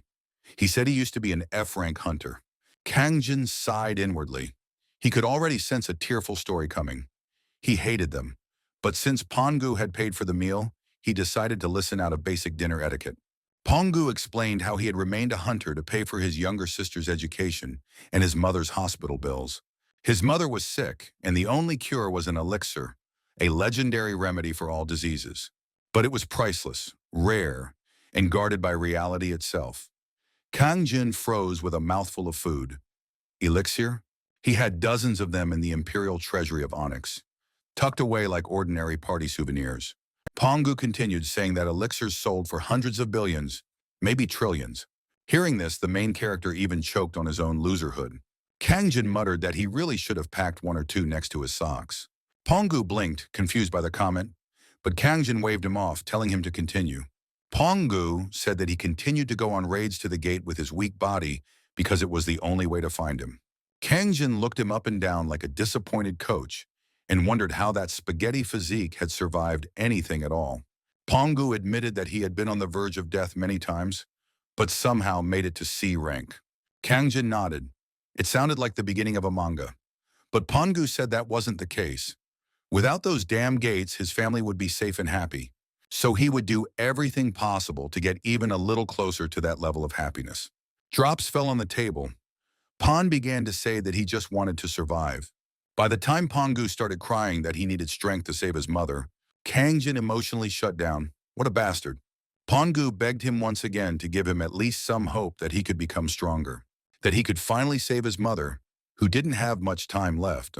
Bongu stood up and bowed, begging him to take him as a student, asking him to give him just one chance. Kangjin stared at him like a teacher. This time he called him Pon Wan, asking why a grown man was crying in public. Bongu corrected him again, saying that he was Bongu, not Pon Wan. Kangjin just sighed and told him to stand up straight like a man. Bongu immediately agreed that he needed to behave more manly. Then he asked if Bongu could really do everything he said. Bongu, sniffling but determined, said yes, absolutely. Kangjin nodded thoughtfully, then listed the great trials to become his disciple: cleaning, laundry, cooking, showering, and walking the dog. Bongu hesitated, wondering how this list was supposed to make him stronger. But he agreed anyway. Kangjin poured him more soju and declared the deal done. Then, as if the chaos wasn't enough, Kangjin asked if he could borrow Bongu's name. Bongu blinked in confusion, asking why he needed his name. Kangjin explained that it would save money on licensing fees, and he could go on raids to the gate under the name of Bongu, while he himself would take care of the monsters. A win-win situation, he said. Glory for Bongu, peace for him. And then he asked the boy one last time, so did he agree to his terms? A little while later, outside the restaurant, Marbus sat like a sulky celebrity in a puppy's body. Two ladies noticed him and squealed at how cute he was. They leaned over, petting him as if he were a living stress reliever. Marbus's mind was racing. But when one of them said how soft his fur was, his brain short-circuited between rage and sinful pleasure. Then one of the ladies dropped a dog treat, saying she would share one of her baby's supplies. Marbus turned his muzzle away as if he didn't care, projecting pure royal disdain. But as soon as they left, he sniffed it, took a bite, and instantly regretted how delicious it was. Such trashy snacks, he thought, and yet somehow divine. Marbus devoured the treat as if it had personally insulted his ancestors, and each bite released such an intense explosion of flavor that it seemed as if he were eating a full meal compressed into one overly elaborate snack. Kangjin appeared just in time to ruin the moment by asking what exactly Marbus thought he was doing. The demon lord, caught like a child with crumbs on his soul, dropped the bone and muttered that he was just checking something. Kangjin didn't press the issue. Then out of nowhere, Kangjin sighed and looked over at Bongu, the man who was currently proving that alcohol and dignity were mortal enemies. Bongu passed out after a few bottles of soju, lying there like a deflated ego. Dalso, the eternally responsible psychopath, carried him like a corpse and asked if he should just kill the guy for disciplinary purposes. Kangjin refused and suggested taking him back to their place. Dalso grumbled that Lady Subin wouldn't approve, but Kangjin shrugged. They couldn't just leave him there. Dalso glared at the sleeping Bongu and muttered that the guy was clearly having a nightmare. It would be easier to send him to eternal rest. Kangjin told him to calm down, placed his hand on Bongu's head, and decided to do the opposite of killing him. He was going to use sleep manipulation and give him the best dream possible. Dalso had once learned the basics, which were barely enough to invade a baby's daytime sleep, and yet his master had already used it like a god of lullabies. Kangjin simply dismissed it, saying that he had just nudged the guy's dream a little. If reality sucks, at least let a person have a good dream while they're alive. Inside Bongu's dream, everything took a sentimental detour. He found himself by a river, throwing stones like a child. Then his father's voice rang out, gentle and warm, too warm for a guy whose whole existence was chaos. His father told him he was proud of him. Bongu froze, realizing that his father had been dead for a long time. And yet there he was, alive, smiling, stroking his head, telling him to be strong, to protect his mother and younger siblings. He begged his father not to leave again. He couldn't cope on his own. He promised he would never complain about fishing, never whine about climbing mountains, never say he was bored. He just wanted more time. Then his mother's voice called them to dinner, and there she was, healthy and radiant, serving food as if heaven had taken cooking lessons. His father laughed, saying they should get out more often. His mother smiled, saying the children liked it. Bongu cried throughout his dream, seeing such a happy memory, addressing them, saying that the food was delicious. But then he turned to them seriously. Now it was the grown man speaking, and he said that now he could finally protect them. And now he was the head of the family and would do everything he could to make them happy again. And the illusion immediately dissolved, disappearing like ashes in the wind. Bongu found himself by the fire, hearing a voice calling him, someone telling him to wake up because the dried pollock soup was ready. He blinked, disoriented as reality clawed its way back. Dalso's voice cut through the darkness outside. Maybe we should just kill him so he can sleep forever? Kang Jin sighed like a tired nanny. He told Dalso to wait, to let the boy wake up and eat with them. The boy was still floating in the abyss of sleep. In his sleep, Bongu smiled faintly, whispering that his name was not Pon-chan.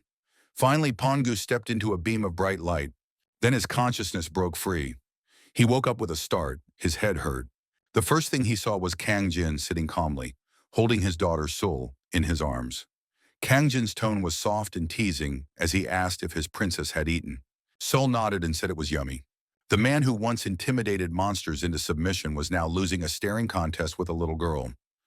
Bongu stared incredulously. Kang Jin continued to play with Sul, playing peekaboo and asking who she took after. Sul proudly said, "My daddy." Then noticing Bongu's frightened look, Kang Jin froze, his eyes narrowing. Bongu froze even more, mutual embarrassment flooding the room. Kang Jin asked how long he had been watching. Bongu trembled and mentally replayed the entire peekaboo scene. From our princess to you looking like dad. That's how far, he thought miserably. The protagonist's face became like that of a monster, and it seemed that the poor alcoholic's end had come, and he himself was waiting for this outcome, preparing to say goodbye to life. Before the main character could kill him, Subin entered, saving Bongu from social death. She noticed the smell of alcohol and pointed out that the sun was already high in the sky. She had prepared dried pollock soup so he should go eat. Bongu almost cried with gratitude. She was an angel, a goddess of merciful timing. Later, they all sat at the table, the dishes arranged like a Korean banquet of edible luxury. Bongu realized that these people weren't eating. They were staging diplomatic feasts with every bite. Trying to redeem himself after his drunken first impression, he praised Subin's cooking as if his life depended on it. Kang Jin frowned and reminded him that Subin was not his wife, she was his sister. Bongu's brain went blank. He froze, every cell screaming with embarrassment. He had just flirted with his friend's sister in front of the whole table. Genius. Trying to remedy the awkwardness, he simply nodded and continued eating in silence. Subin, always composed, asked if it was true that he and Kang Jin had been close since childhood. Bongu quickly realized that this was a story Kang Jin had made up, so he played along, saying yes, they were like brothers. Then Subin asked for a favor with quiet concern. Could Bongu watch over Kang Jin for a while? The man almost choked on his soup. Keep an eye on him? The same Kang Jin who defeated monster bosses with a snap of his fingers and casually mastered the demonic magic of dreams? How could anyone watch over a demigod? Subin gently continued, explaining that Kang Jin had only recently returned home after being trapped in the gate for almost a month. Something clicked in Bongu's head. Survived the gate? That guy? One of those hunters from the news who came back changed. Stronger? Different? Before he could realize the absurdity, Kang Jin casually corrected her, saying that they weren't locked in the gate. Subin bowed her head. Pretending to remember, she said, "Right. He wasn't stuck in the gate. He was some kind of king of some continent or something like that." The moment she said that, Bongu almost short-circuited. Wait, Kang Jin was a king? A whole king? That's crazy, but Kang Jin corrected them both. Not a king, but an emperor. Subin rolled her eyes, noting that it was the same thing anyway. Geng Jun immediately objected. It wasn't the same thing. Kings couldn't even look him in the eye. Dalsu, the ever-loyal hype man, chimed in from the corner. He asked his master if he remembered the former King Baratheon. Genjun replied that he did not. Dalsu reminded him, the one who dared to meet the gaze of His Imperial Majesty and was beheaded for it. Gengjun snapped his fingers, as if remembering something slightly amusing. GG remembered who this guy was. Bongu sat stunned, his mind barely keeping up with what was happening. Gengjun was not just a king, he was an emperor. And Dalsu, if that was true, then Dalsu couldn't be an ordinary bodyguard either. Perhaps he was some high-ranking general disguised as a loyal maniac. Subin interrupted his mental chaos, gently explaining that this was exactly what she meant.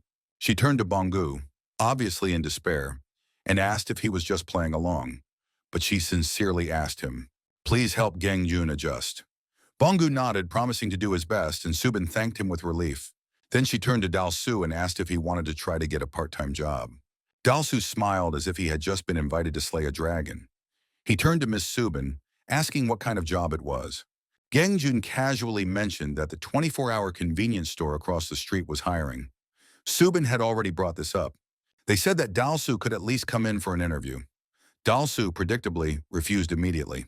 He declared that his duty was to serve his master and that he could not leave him for a moment. But Gengjun, tired of being worshipped like a god, told him to go anyway.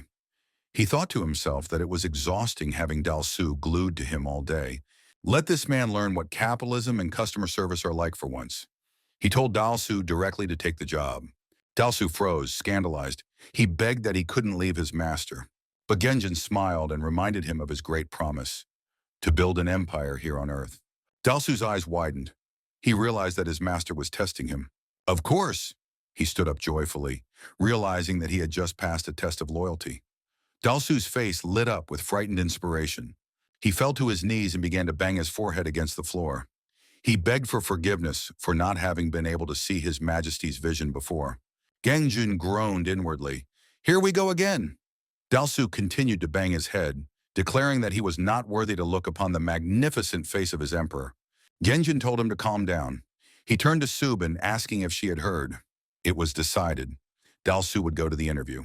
Thus began the legend of Sir Dalsu von de Crepsley, an ancient warrior entering the terrifying battlefield of part-time employment. Later, Bong was in the kitchen, washing dishes with the concentration of a monk.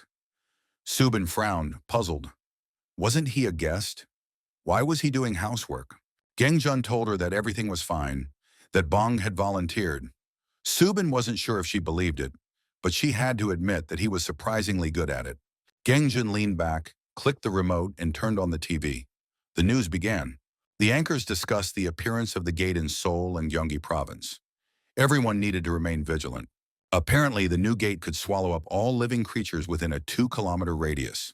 Subin immediately tensed up. Their house was in the Gangnam area. What if the gate appeared there? Gengjun waved his hand dismissively. Nothing would happen. It was that simple. Saul spoke up from the floor, happily patting her beloved dog, who was also Marbas, still stuck in his fluffy, punitive form. She told him they should kiss. Gengjun's expression instantly switched to dad mode. Absolutely not. Kiss? With that creature? His inner monologue instantly turned into a list of creative ways to destroy Marbas. Saul blinked, confused. Hurt him? She didn't understand. Meanwhile, Marbas was trembling like a leaf, mentally screaming that he hadn't even done anything. He hadn't kissed anyone. Subin slapped Genjun on the head and told him to stop bullying animals in front of her daughter. Genjun froze, wondering if he should really consider Marbas an animal. Technically, yes, for Seoul's sake. So he let it go. Saul giggled and said she would just pet the dog instead. She gently stroked Marbas' fur while he silently prayed for survival. General Jun watched her, feeling something tighten in his chest. She was charming, too pure for the world he knew, and he decided right then and there that he would not let the filth of this world touch her. Then he continued playing with her, lifting the girl up in his arms. And now holding her in his arms, he realized that he wasn't going to become a hero, but simply wanted to make the world a better place. The next morning, Yenjin handed Subin an envelope with cash. She opened it and froze. 5 million won. She asked where he had gotten such a large sum of money. Gengjun said he had checked his old bank account, and surprisingly, the savings he had made before his disappearance 3 years ago were still there. Tears welled up in Subin's eyes. She admitted that she hadn't told him how bad things had gotten. Utilities, rent, food. It was all weighing on her. She thanked him, saying she could finally breathe. Gangjun smiled weakly. He didn't really know what to say, so he just mumbled that it was good. Subin promised to cook something special for dinner to celebrate. She asked if he wanted anything in particular. Gangjun said anything would be fine. Subin sighed, as modest as ever. She suggested they go grocery shopping together, maybe stop by a children's cafe or playground with Saul. Gangjun shook his head. He needed a rest, but he suggested that Dalso accompany her instead. It would be good protection if anything happened. Subin happily agreed, and soon after, she and Dalso left with Sul. Genjun waved goodbye with a smile. The moment the door closed, his expression changed. Rest? No way. He had no intention of sleeping. In the next scene, the taxi dropped him off in front of a modest comic book cafe, and he stood there nodding to himself like a hero returning to a battlefield woven of dust and nostalgia. This is it, he thought. The place he always wanted to visit back when he still had the excuse that he was busy running an empire. Now he could enter as a free man. He muttered something about Hunter x Hunter finally releasing a new volume during his long absence. Meanwhile, elsewhere, at the supermarket, Dalso was conducting a sacred investigation on behalf of the Empire's stomach. He dramatically pointed to the sign that read Tasting Corner and whispered, Lady Subin, behold exquisite food. He took a toothpick, pierced a marshmallow, and took a bite as if he had just won the national lottery. Then the old man turned to the little girl and gave her a taste. Subin, who at this point had evolved beyond human embarrassment, simply sighed. The girl enjoyed it. Saul giggled next to them, opening her tiny mouth when Dalso offered her a spoonful. Aha, the princess approves, Dalso said proudly, as if he were feeding royalty rather than a toddler. The employee's smile was the kind you give when HR tells you to keep calm or lose your job. Subin, still innocent, decided to remedy the situation in the best way a child could, by buying something, some trinkets. But before the deal could save the world, the radio in Marta exploded with panic. Attention all shoppers! A major incident has occurred near the Solemn Crossroads station. We moved to the comic book cafe, where Ganjun was inside, asking the cashier for the latest volume of Hunter x Hunter, and received a polite but fatal reply that it had not yet been released. Ganjun blinked. What? His entire divine aura faltered. The cashier, who had no idea that he was standing in front of a centuries-old emperor, shrugged. He had been waiting for 3 years. Nothing.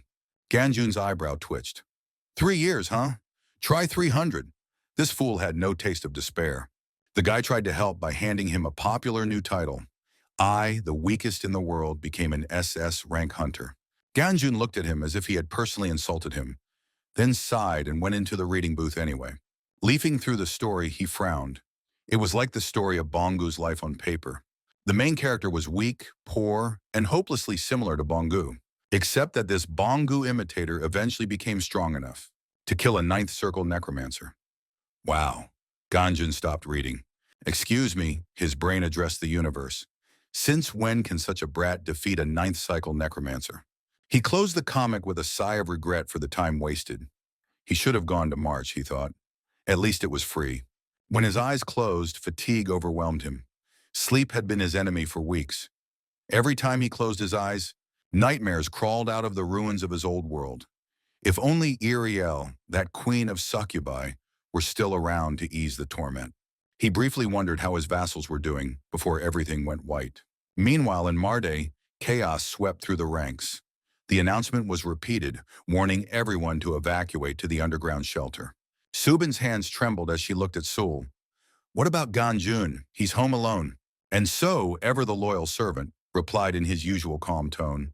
My lady, I humbly report that his master is indestructible. What? Subin blinked. Yes, Dal, So added proudly. He told her that her brother had achieved absolute immortality. Imperial scientists once spent a century trying to find a way to kill him. He even issued a decree, investigate my death. That's how big a problem it was. Several methods were proposed. They threw him from the world tree. They tried to burn him in the flames of hell, but he just complained of boredom. They fed him poison that could kill an entire continent or giants, but he became even healthier. Subin just stared, lost between disbelief and horror. So he can't die, Dal. So smiled softly. Indeed, he omitted the minor detail that Ganjun had actually slipped away that morning and threatened to kill him if Subin found out. The next announcement silenced the crowd. Catastrophe-level gate confirmed. They were located near the solemn crossroads station. It was the highest classification, a gate capable of wiping an entire nation off the face of the earth. Everything was just like it had been 3 years ago. When that terrible tragedy happened, Subin's heart sank. She hugged Seoul tighter and said that everything would be fine. The scene changed. When the main character opened his eyes again, snow was falling. The mountains stretched endlessly in silence. "What the hell?" he muttered. "System message. You have entered the spatial gate, the sanctuary of the Jotuns." Ganjun stared into the air like a man who had just realized that he was the plot twist. Ah, so it wasn't a dream. He thought about how his sister and daughter were safe, because their warrior grandfather was with them now. He rubbed his temple and muttered that the gate must have opened near the Manga cafe. Somehow, even his nap was accompanied by boss battles. Well, that was for the best. At least he didn't have to pay for access to the gate. Fate apparently had a sense of humor. A short time later, Bongu, along with many other hunters who had volunteered, entered the gate to subdue the monsters and prevent the dungeon from breaking through. The floor of the dungeon was a white hell of ice and arrogance. The hunters scattered like confetti, while one man, Shuji Hong, an S-rank hunter and the so-called Swiftblade, danced through the storm of frost and death. His sword cut through the air so cleanly that it probably shaved atoms for fun. The man moved faster than Bong's salary and killed cleaner than hospital bleach. And yet, even with this monstrous skill, the creatures here, towering snow beasts with ice thicker than human pride, fought him blow for blow. Each of these creatures could rival an S-rank. The weaker hunters burst into applause like drunken fans watching a match. Ji Hong barely managed to parry a blow that would have wiped a small village off the face of the earth, jumped back, and struck the monster down in a flash. But Ji Hong was not unscathed. His breathing was uneven, his blade was shaking. The monsters weren't dying fast enough, and there were too many of them left. Bongu knew he couldn't kill them all. He thought about what would happen if these gates were breached. What if they couldn't defeat all these powerful monsters?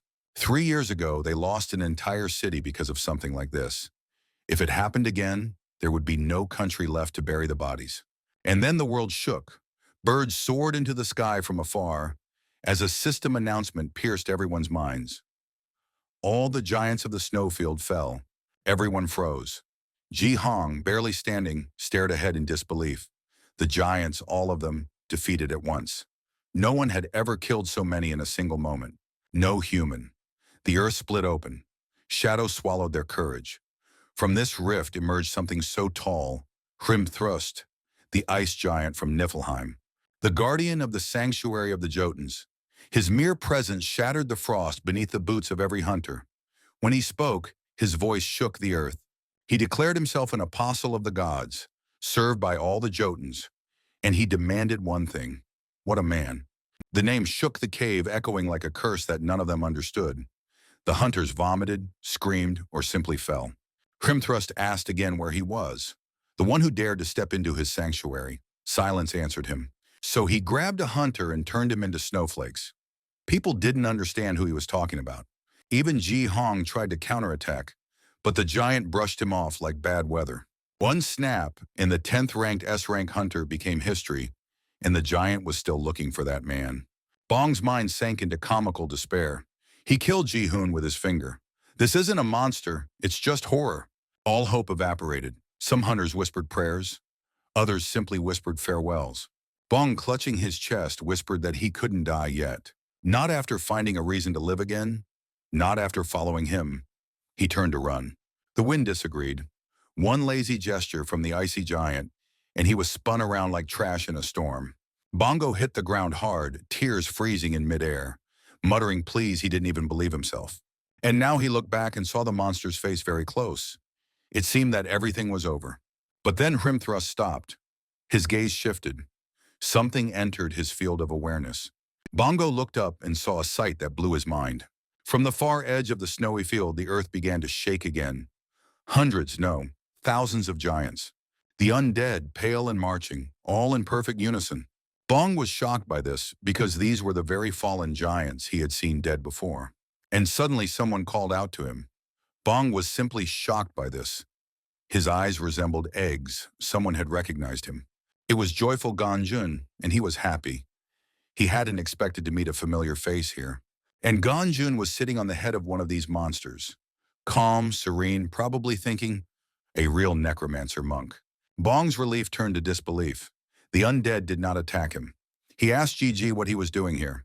Kongjin, he said he ended up here quite by accident.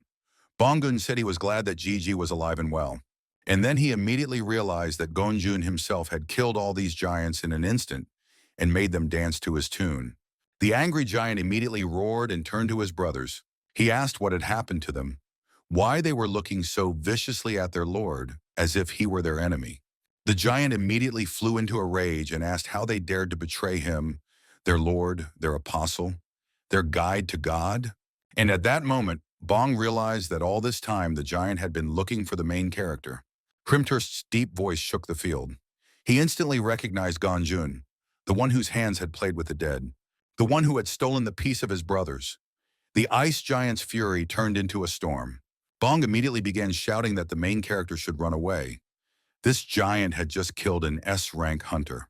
Ganjun just sighed. He jumped off the giant and said he wouldn't run away. Now the fun was about to begin. His student was immediately surprised by the main character's quickness. At that moment, on the main character's command, a multitude of monsters rushed into the attack. The main character immediately asked again how the giant knew his nickname, which he didn't particularly like. But the giant did not answer. He just started fighting, crushing the bodies of his former brothers in a second, killing them with particular cruelty and force. He had had enough and did not care about the revived creatures. Finishing off his brothers, he said that of course he knew the protagonist. The god of the Jotuns himself was watching them closely.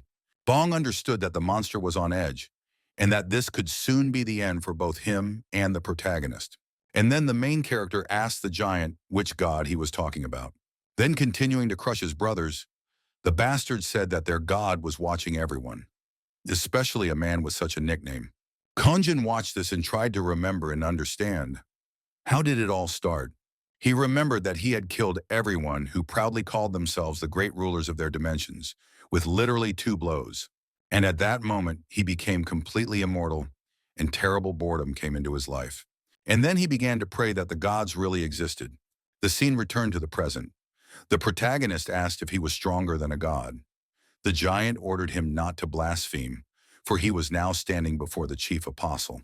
And then the hero rejoiced. Now the giant would be able to quickly and accurately convey to his god that he would kick his ass. Ganjun raised his hand. The corpses of the fallen stirred, the ice cracked. The giant was in shock. The flesh of his brothers was reforming. All the monsters that Hrimthurst had slain began to rise. The air thickened like a storm holding its breath. Every fallen monster, frozen, broken, half melted, began to writhe and slide together. Bones bent like metal under divine command. Bongu's jaw dropped because he didn't understand what was happening at all. By the time the mass reached the size of a cathedral, and then the grotesque creature finished forming, a living mountain stitched together from nightmares, frost, and unholy craftsmanship. It was 5 times taller than Hrimthurst, and even the icy giant froze, holding its breath. For the first time in thousands of years, something larger was looking down on him. The new creation moved. The giant tried to defend himself, braced himself, and met its onslaught. But the hand of abomination descended, heavy, indifferent, absolute. The ice giant strained, roaring as he braced against it, his feet sinking into the ground. Ganjun bowed his head. He repeated, "Does he think the god he serves is stronger than him?" Hrimthurst did not answer. He could not. He was too busy being crushed by the corpses of his own brothers. Then the abomination struck. When the dust settled, even Bong needed a moment to process what he was looking at. He couldn't understand. Was the giant dead? Meanwhile, the abomination continued to beat Hrimthurst, driving him into the ice again and again. After several dozen blows, even Bongo's moral compass begged for mercy. Bongo, trying to distract himself from the secondary horror of death, asked how he had made this thing in the first place. Ganjun's eyes lit up with the kind of joy reserved for parents explaining crafts at kindergarten. It's like playing with slime, useful for tactile and creative development. He used a similar principle. Mix the ingredients, Jotun material, frost essence, stir quickly with magic. Let it harden a little. Then shape it as desired, Ganjun smiled. In short, it was a golem made from scrap materials and handicrafts. He proudly pointed to the monster that could raise continents to the ground. Well, what do you think? Bong, still trembling, muttered that it looked avant-garde. Maybe Nordic surrealism. Ganjun beamed like a proud parent. Ganjun turned to the dying ice giant and said that it turned out that the so-called guardian of Niflheim was just a weakling. He said that the giant couldn't even take a couple of hits and snapped his fingers. The slime golem dissolved, its flesh, bones, and magic scattering like snowflakes. Bong just stared, his jaw hanging open. He couldn't decide which was scarier, that Ganjun could summon such a monster or that he could remove it with a gesture. Then the system was flooded with notifications. Achievement unlocked. The one feared by all giants, level increased. A-rank title assigned. New hostility from God detected. His nickname became clear. Ganjun sighed. If they were hostile, they could always find him. The system wasn't done yet. Summoning condition fulfilled. Personal vassal, Ariel, Empress of Nightmares. Ganjun blinked. This is something new. He raised his hand again and called upon the succubus queen Ariel. The air shimmered and cracked as reality reluctantly obeyed him. A portal blossomed, purple, pulsating, and alive. A sleeping figure stirred within it, enveloped in the light of dreams and power. Bongo froze. For a man who had just witnessed necromantic cosmology, this somehow shook him more. Her presence was gentle but overwhelming. She awoke and her face showed a shock that had not been visible before. Her eyes were a terrifyingly beautiful red, and her skin was whiter than snow. Genjin raised his hand in a casual greeting. Long time no see, Ariel. She crossed the distance in an instant and hugged him warmly and gently as they hadn't seen each other in a very long time, admitting that it had been too long for her to be separated from her master. Ariel's eyes sparkled. She was still trying to comprehend the impossible sight. Ganjun, very much alive. She had mourned him for over 10 years. She believed he had gone to his eternal rest, and yet he was here, standing before her like a stubborn ghost refusing to remain dead. She moved closer, examining his face, concerned by the dullness in his eyes and lips. Then, as if reading her intentions, Ganjun asked her to step back a little. Ariel gasped, apologized for getting too close, stepped back and sank into a formal kneel, offering her ceremonial respects. Ganjun waved away the formality. How did they live there? Ariel blurted out the usual news. After he and the Archduke had passed away, everyone remained at their posts. Nazgul, the former Minister of War, had taken over his duties and was keeping the state from falling apart. Ganjun acknowledged this with a slight nod. Well, at least the people weren't falling apart. He made her stand up and mentally calculated that Nazgul might be the best choice for emperor if he had to choose someone. Then Ariel asked about Crapsley, the Archduke who was supposed to spend eternity with him.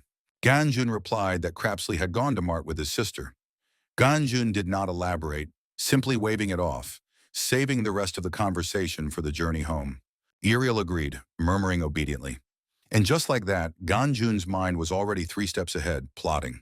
Bong, his only student, had no idea that he was about to be given another impossible task. Ganjun got started. Since Ganjun, had slipped away, he needed to return before his sister came back. What about clearing the dungeon?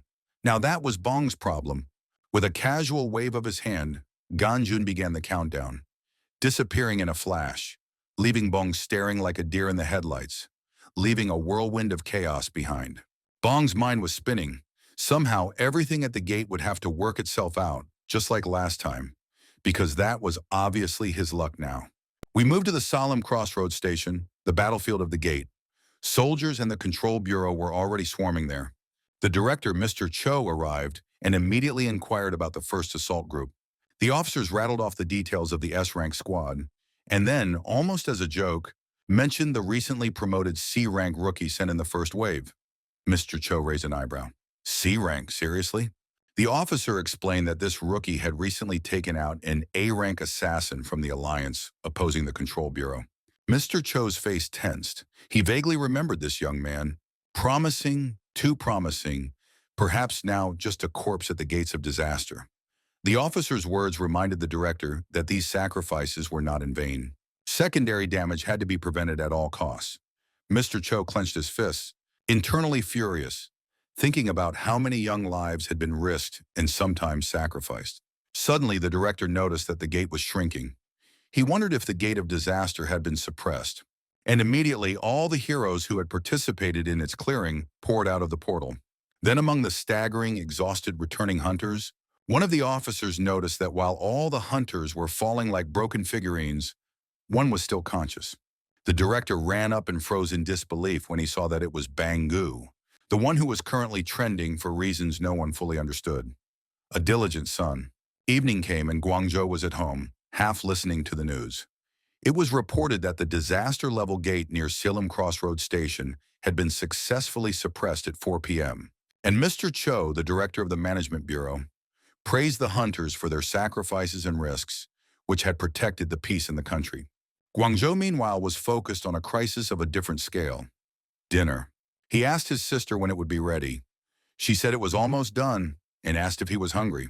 He said he wasn't exactly hungry, but wanted to use food as a tactical tool, which made perfect sense in the chaotic logic of parenting. However, his daughter Saul was a force of nature. She cheerfully insisted on playing the same game of calculations again, ignoring any sense of time or parental sanity. Guangzhou frowned even more, wondering how many rounds they had already played. He would definitely go back to the store and kill the man who sold them this particular game. Now Seoul had elevated the game to the rank of a cruel art. She welcomed her new customer. The main character tiredly picked up a box of milk and asked his little salesman for it. And that one little carton of milk cost 8,000 won, and she was absolutely uncompromising. Guangzhou tried to negotiate, but she slammed the counter with the determination of a little tyrant. She said, 8,000 is 8,000. I'm not going to haggle. He obediently handed over the money and prepared for the next round. Saul immediately demanded another round, and the cycle of the game continued. 3 hours later, Guangzhou's body ached, his mind was at its limit, and Seoul's enthusiasm remained unshaken. Meanwhile, Dao Su and Il Ruel watched from the sidelines, horrified by the patience required to endure the relentless energy of this tiny tyrant. They agreed that there was no game more exhausting than this one. And grandfather said that the most interesting thing was that the game would not end until the little princess collapsed from exhaustion. Marbas, not wanting to be outdone in his condemnation, noted that immortal lineage was clearly accompanied by innate obsession and cruelty. Dussel whispered to Ruel that they should call this torture the age of calculation. Marbas teased Dussel about his amazing skill at coming up with names, and Ruel agreed, declaring it a fitting name for this small but terrifying ritual. Guangzhou suddenly realized that he and Seoul had been watched the whole time, which made the group flinch. Subin arrived, signaling that dinner was ready.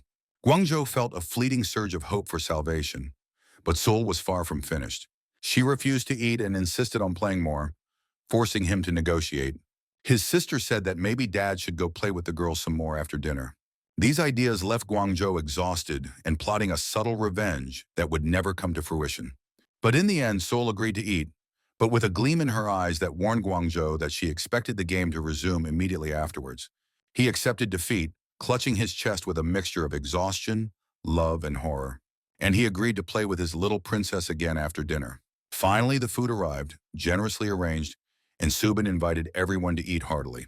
And as soon as they sat down to eat, his sister noticed a goth girl next to him and asked, "Who is this pretty girl?" And Ariel formally introduced herself as a former minister of the imperial court who had assisted his master. Subin listened, half understanding, half confused when Ariel began to speak. She glanced at Gyungjun and whispered that something might be wrong with the girl.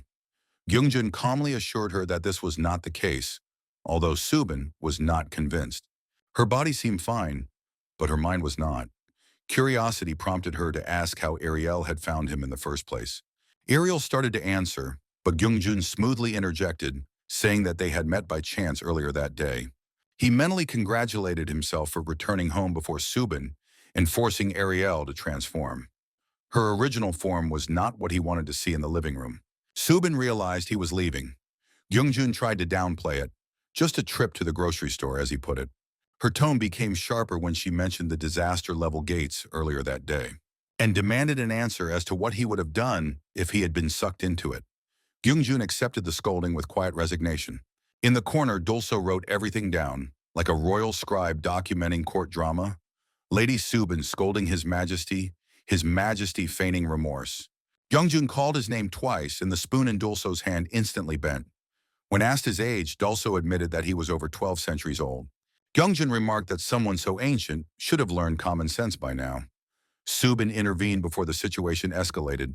Turning to Ariel, she asked where she had stopped. A long pause gave her the answer before Ariel herself did.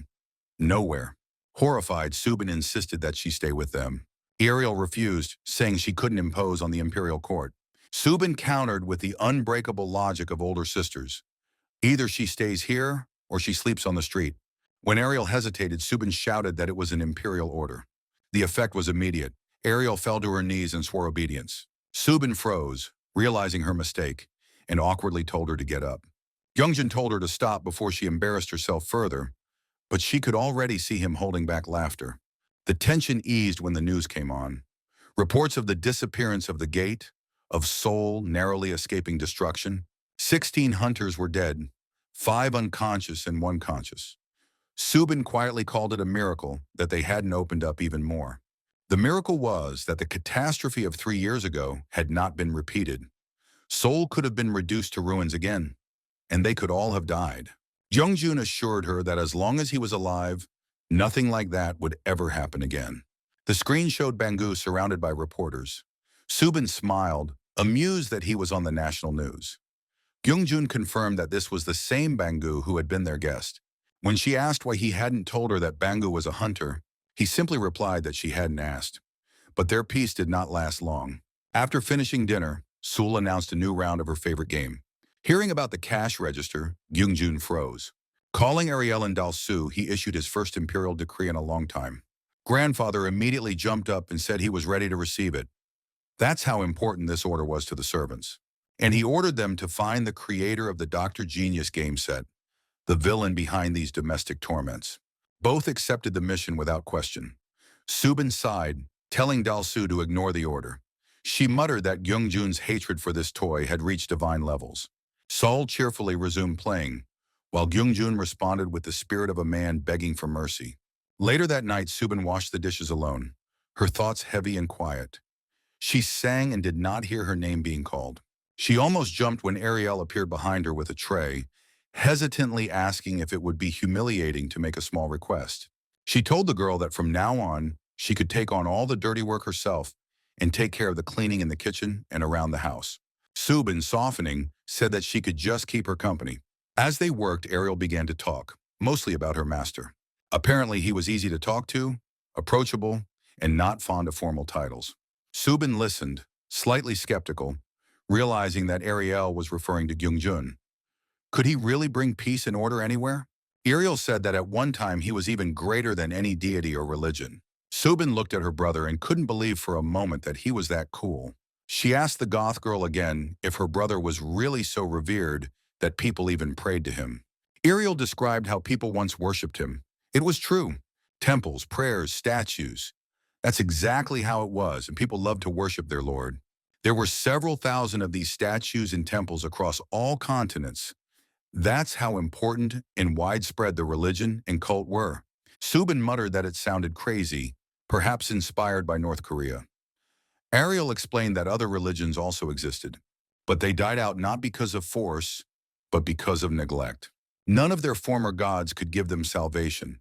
They only demanded eternal worship and sacrifices. Subin immediately asked if every religion demanded this, but there was one difference. People simply stopped believing in the old gods as soon as Gyeongjun began to deliver results, ending wars, saving nations, ruling for centuries. She spoke of him as if he were truly a god. He had ruled over them so much, brought them so many achievements and blessings. She said it was just wonderful, all the admirers of the Lord. And it all started when Kangjin finally found his power. He reached the 9th circle of necromancy. Subin didn't know how to feel, impressed or alarmed. When she asked if the gods were angry with him, Ariel replied yes. Envy, pride, heavenly politics. Then she added that perhaps it would matter only if those gods had ever really been real. Subin offered her some fruit at that moment, but a phone call broke the spell. It was the grocery store owner calling about dolls. The old man entered the room at that moment and saw only the girl asking in amazement what would happen tomorrow. Subin listened, said she would be sure to pass on the message, nodded and hung up. Turning to Dal Su, she told him that he had a job interview tomorrow, part-time at 3 p.m. at the same store. Dal Su froze, his eyes wide open. In the same place? For him, it wasn't an interview. It was the first mission of his new empire. The next day, Mr. Cho, the owner of a small store, found himself looking at an unusual job applicant. In 10 years of running this place, he had seen everything, but never a man in a tuxedo at a part-time job interview. The owner tried to reassure him. It was a 24-hour store, not a palace reception. He apologized for postponing the interview, explaining that his last employees had suddenly quit. He had also heard from Subin that Dals had memory problems, but expressed hope that this would not interfere with his work. Dals took it all as a test of loyalty. For him, it was his first mission to rebuild his master's new world. When Mr. Chui described the job, simple morning shifts, restocking shelves, cleaning, Dalso bowed low, vowing to devote himself to it until his body turned to dust. The owner simply stepped back, unsure whether he was being mocked or worshipped. He told Dalsu not to overcomplicate things, noting that punctuality was more important than oaths of allegiance. Dalso insisted that this job was his greatest desire and begged for a chance to prove himself. Mr. Cho, both amazed and impressed, agreed to hire him on the spot. The owner had never seen such a determined worker and told him to come to work the next day. Dalso thanked him with exaggerated sincerity, mentally noting that this man from the ruling class deserved the utmost respect. He was curious, what did they call their superiors here? And then before leaving, he said goodbye to his boss as if he were a master craftsman. And the boss was completely shocked. Meanwhile, Bong woke up in a hospital room, which was much more pleasant than his home. He tried to remember what had happened. It seemed that immediately after the report, he had been taken to the hospital for examination. Sterile white walls, a slight smell of disinfectant, even the pillow seemed expensive. Before he had time to think about the cost of the room, a man in a suit walked in and casually mentioned a figure, about 3,001 per day, discussing a discount. It was So Do Chui, the head of the bureau. He placed the gifts on the shelf. He greeted Bongu, apologizing for the sudden visit, and said he had come to ask about the disaster-level gate. Bongu nodded, still disoriented. Du Chui thanked him for his service, noting that he was the only survivor who remained conscious. For now, his story was all they had. He was the only witness to the incident who was conscious at the moment. Bongu gave a carefully edited version of events, describing the monstrous power of the ice giant and the defeat of Cho Ji-hoon, while quietly omitting any mention of Gonjun. Du Chai listened attentively, confirming that the testimony matched their conclusions. Ji-hoon's wounds indicated instant defeat under tremendous pressure. The only mystery remaining was who had killed the ice giant. Bongu said he didn't know, as he had passed out before the end. Satisfied, Do Chui moved on to more pleasant questions. He praised Bongu for clearing the disaster-level gate with minimal losses, a feat that no nation had ever accomplished before. Then he said he wanted to tell the young man some more good news. Since he had helped clear the gate and destroyed the A-rank villain, as well as helping the state, he should be awarded a prize this time. The boy was shocked because, as he said, it was all luck. But in reality, Ganjin was the hero.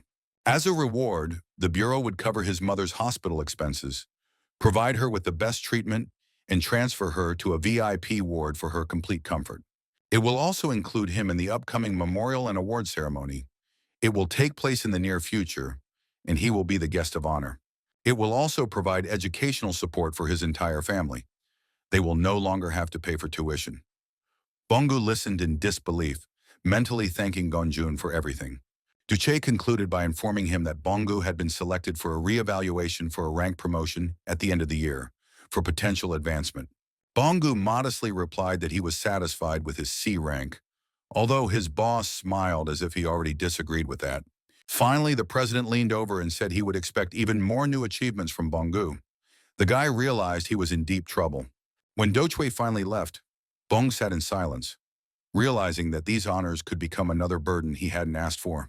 Suddenly, a fly flew out of his window, and after flying for a short time, landed on someone's finger. Two figures met on the roof. One asked the other what he had heard from the president's conversation. One had information. A memorial and award ceremony for the disaster-level gate would take place in a few days. They both agreed that this was the perfect stage for a public appearance. Their plan was to kidnap Bong, expose the Bureau's failures, try to recruit him into an alliance of opponents of the Bureau, and, if recruitment failed, kill him. Later, Bongu arrived at Gunjun's apartment with bags and found Ariel at the sink with a whisk in her hand, ordering him to be quiet. Dudalso was hanging around nearby, looking strangely theatrical in his store vest. He explained that the girl didn't like to talk to people below her. When Bongu asked about the vest like the salesman's, the old man said that the guy was quite quick-witted. Then Bongu suggested that he must have become homeless and found this vest in the trash. How rude. Dudalso stammered, bowed quickly, and began to play the salesman, proudly announcing that he had just been hired for the morning shift at the nearest goose store. Bongu congratulated him, puzzled because he had definitely said something about an interview. Hopefully everything would work out for him. And then he started something.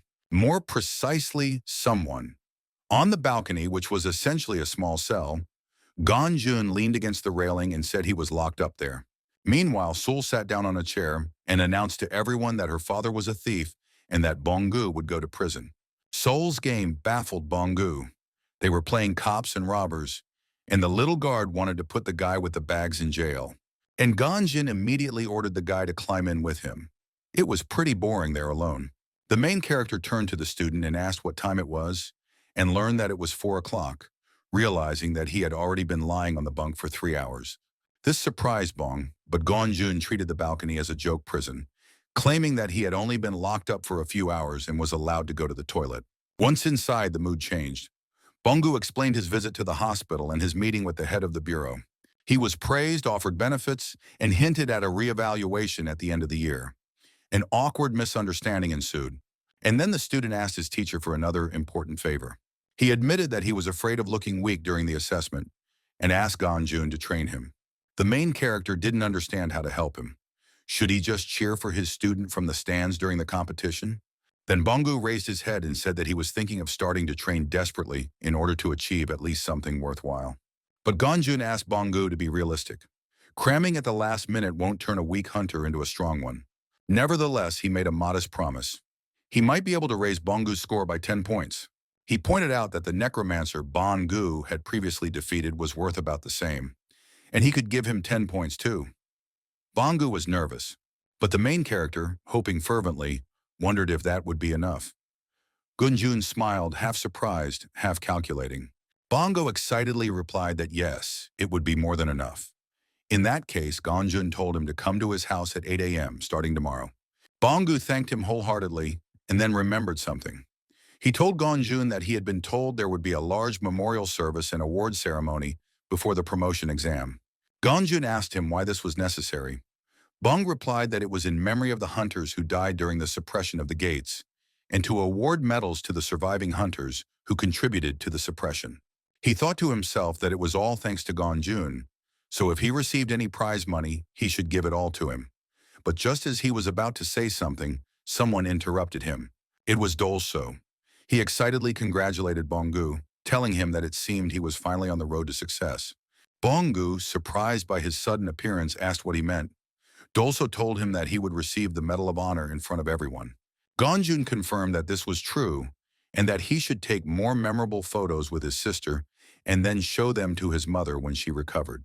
Although Ganjun was right, Bongu told him that he would probably have to go alone. His brothers and sisters would soon be taking their college entrance exams. Even though his sister made a fuss about wanting to go with him, he told her to study since she was a graduate. His mother wanted his brothers and sisters to get into a good university more than she wanted them to take pictures. Gunjun thought about it. He had always been alone too. His sister, who worked as the head of the family, was always busy and looked exhausted, so he couldn't even ask her to come to his graduation. Then he told Bongu that he would go with him because being alone on such a good day would make him feel uneasy. Bongu was happy. Gunjun told him that if he was so happy, he shouldn't just talk about it, he should show it. Bongu was about to say something about the day of the awards ceremony again. But then the little cutie saw Princess Sophie, her favorite character. Bongu bought it for her. She was happy, so she asked Bongu if he wanted to play with Princess Sophie. Bongo quickly sat down next to her and agreed. The child was very happy. Ganjun then asked Sul how she felt about him still being in prison. The little girl came over, climbed onto her chair, and replied that no, thieves were in prison. That's the kind of warden she was. Ganjun, though furious, could not argue with her. Instead, he took his anger out on Bongu. He asked him how he dared to bribe the guard. Bongu told him it wasn't a bribe. He should at least call it bail money. Then he told Ganjun that he would see him again on the day of his release. Suddenly, Ganjun noticed a fly flying by. He immediately killed it, as he sensed a tiny amount of magic in it. He wondered where it had come from. At the same time, somewhere outside, the same guy and girl were sitting on a bench. The guy, reading some document, told her that the connection had been cut off. The scout they had sent had been neutralized. The target seemed to have noticed that they were being followed. The girl told him that Bong did not seem to be an ordinary person. The guy agreed. For a C rank to defeat a necromancer they had carefully cultivated without even getting injured proved that he was strong. If they could somehow recruit him to their side, he would definitely strengthen their forces. The guy was 8th in rank in the alliance against the Control Bureau. A former S-rank hunter from the Control Bureau, the insect lord Kim Do-hoon. The girl was 12th in rank. Former S-rank hunter, torture technician Lee Hee-ji. In any case, the guy thought to himself that he had underestimated the target. The scout insects were moving with extremely low mana, and yet he noticed. This meant that Bong's sensitivity to mana was at least S rank or higher. His motor skills and combat abilities were also probably at least at the level of an A-rank hunter. He stood up, then told her that they should go back for now, stepping into the portal. Leaving the newspaper on the bench, the girl then went with him. The next day, Ganjun gave Bong something and told him to wear it from now on. Just like Goku, who wore super heavy-weighted clothing, then took it off at critical moments and became incredibly fast. Ganjun told him that this appeared in many other places as well. Fight while carrying weights, then take them off and become stronger when you are about to lose. Bongu hesitated. He asked if his joints would give out first, and Ganjun took the weights from him, saying not to do it if he didn't want to. He mentioned that he had spent tens of thousands of won to buy it, and the other guy didn't even appreciate it, and everyone wants this suit anyway. Bongu immediately apologized and decided to go along with the idea. Shortly after that, he ended up wearing 4 weights, 2 on his arms and 2 on his legs.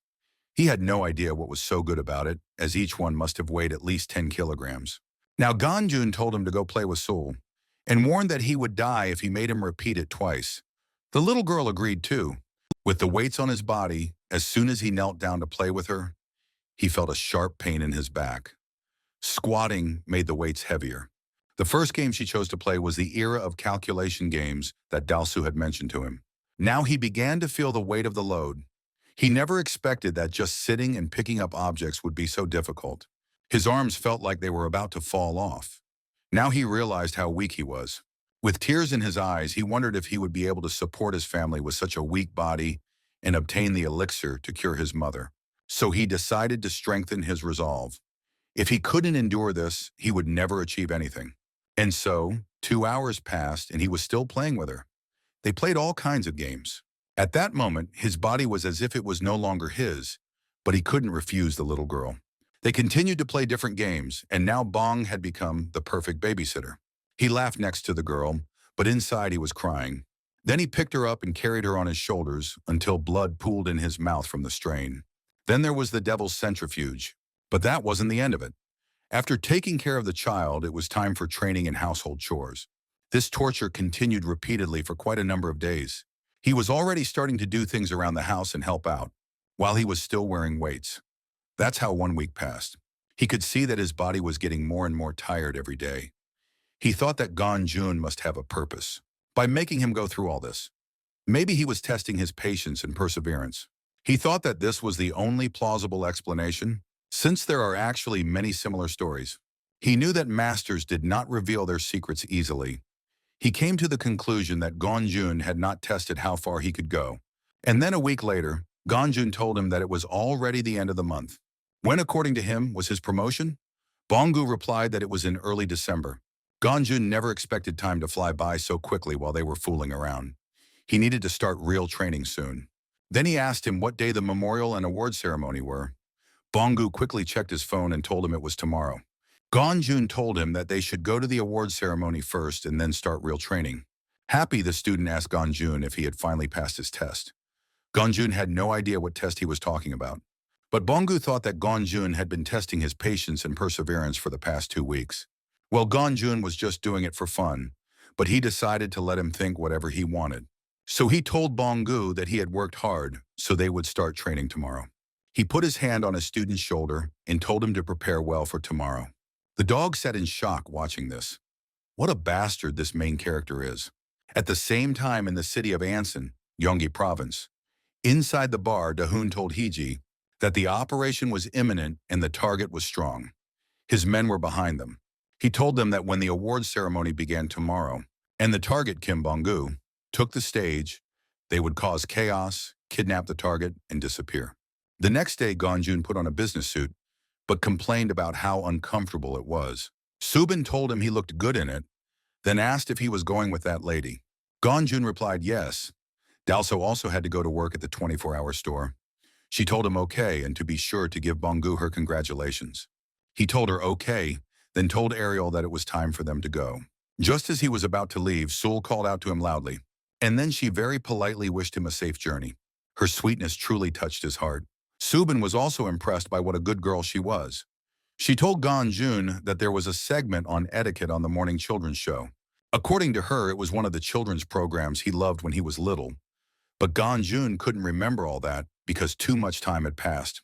Then he patted his daughter on the head and told her he would be back.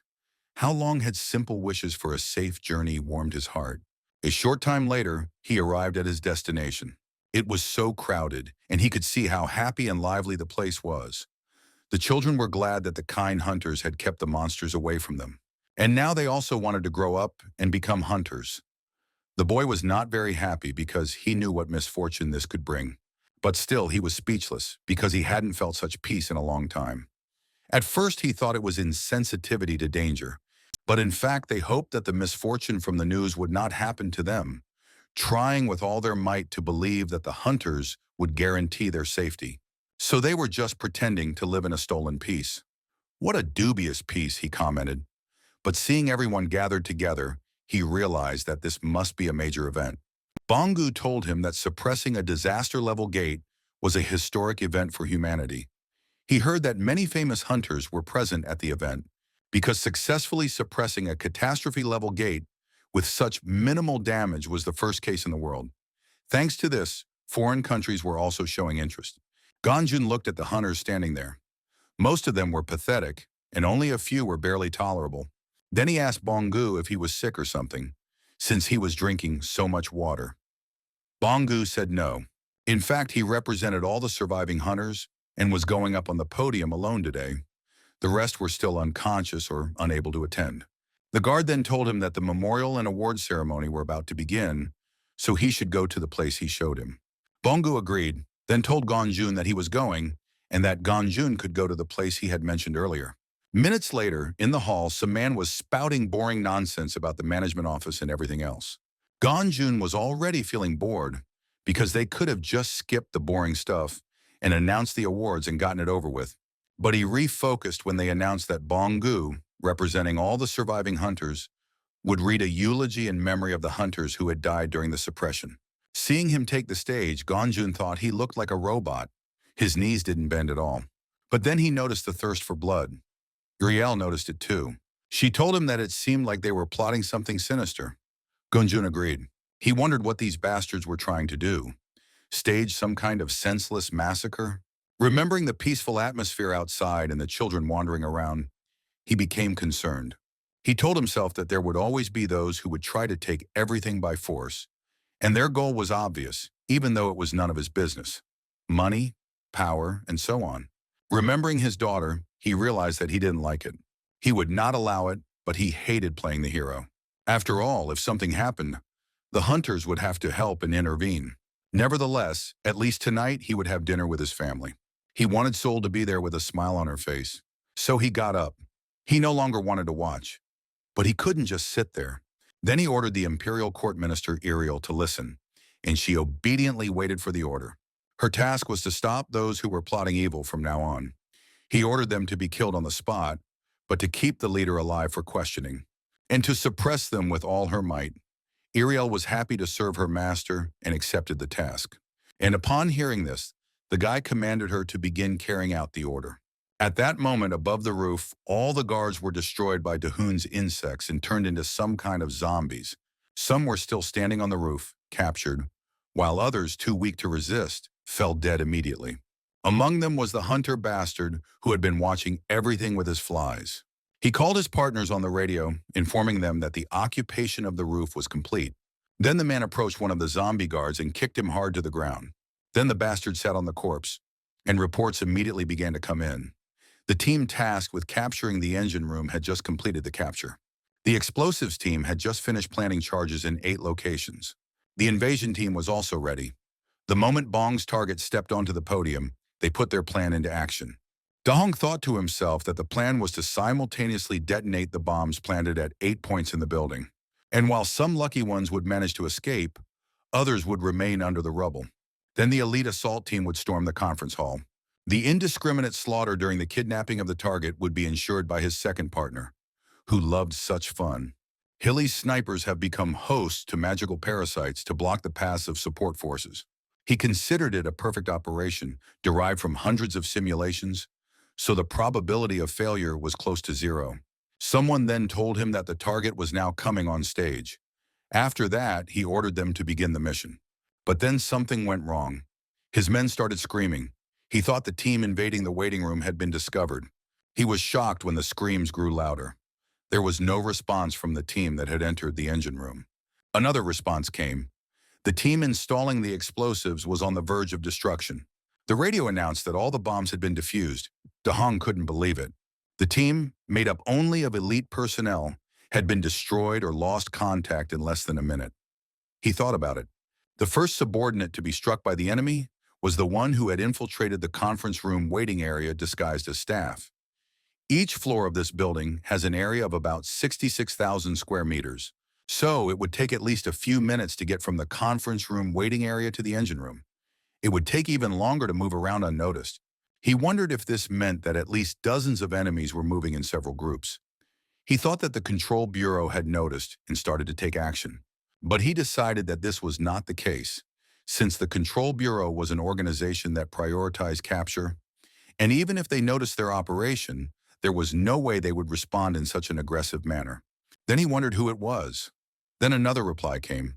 The girl informed him that an uninvited guest had also come to them, and she asked if she could kill her. Hearing that it was a lady, he asked if the enemy who had gone to the invasion team was a woman. She replied that yes, she had long wanted to torment a beautiful lady. He immediately shouted at her to wait. He warned her that the lady was incredibly strong, but she didn't listen. Then he asked her how many enemies there were. She replied that there was only one person so far. He thought for a moment. The connection with the invasion team in the underground aquarium was also lost. Just one person was pushing back not only the members of the invasion team, but even Lee Heiji. Who was she? He realized he had to go to their aid. Then another response came. It was a voice he didn't recognize. So he asked the person, "Who are you?" The person replied that finally this bastard could hear him. And then he started talking some random nonsense about himself. This infuriated Dahoon, so he told the man that he was warning him that if he revealed his identity and his accomplices, he promised them a quick death. The man replied with a question, asking if Dahoon really thought he could kill him. Then suddenly the door to the roof was broken down. It was Gang Jun. He was in a rage and challenged Dahoon to try to kill him. The scene changed. Now the bastard's partner was standing in front of Ariel, trembling with fear. And she noted the incredible strength of this woman. Her power seems truly terrifying. Just one person was able to completely change the situation. This realization struck him. She asks the woman directly who she is. She introduces herself as Ariel, Minister of the Imperial Court. The woman tells her about her duty. Ariel mentions their recklessness. Thanks to him, she can serve her master again. As a sign of gratitude, the woman promises to remember her name. Then using her magic, Ariel asks her interlocutor's name. The answer clearly prepares him for a surprise. The woman warns that he will be shocked. She introduces herself as a torture specialist. She calls herself Lee Hee-ji and asks if Ariel is familiar with the name. But Ariel declares that he himself has considerable experience in torture. He reproaches the woman for being overly rude. Such behavior clearly irritates her. Ariel declares that Hee-ji needs a lesson in manners. The woman intends to teach it to him personally, But seeing the attack, the frenzied torturer advises her to forget about a peaceful death and rushes forward. She defiantly agrees that she is a disobedient and bad girl and attacks Iriel with her swords. As she attacks, the girl states that everything is going as expected. The development of events does not surprise her. She confidently declared her advantage in close combat against the whip. But Iriel immediately demonstrated the first form of imperial etiquette. Her movements were refined. The first rule was silence, and she struck Hiji's chest with such force that she almost pierced it. The woman's blow caused her obvious pain, which was reflected on his face. Iriel told her not to raise her voice under any circumstances. After such a blow, Hiji curled up and could only wheeze about how much it hurt. The second form of imperial etiquette was put into action. The attack became even more dangerous. Preparations for the audience began. The process was accompanied by strict formalities. The girl did not understand where the attack was directed. But then, like two huge bullets, magic pierced her palms and arms. The woman explained that an audience with His Majesty required an appropriate appearance. She was ordered to tidy herself up and completely disarm before the meeting. The requirement to completely disarm her completely threw her off balance. The woman's speed was incredible. She ordered Hiji to kneel and bow her head to the ground. The girl was forced to obey. Lifting her head from the ground, she begged for forgiveness and mercy. Her voice trembled with genuine terror. The woman, in turn, grabbed her by the hair and mockingly remarked that she had finally learned her manners and looked cute.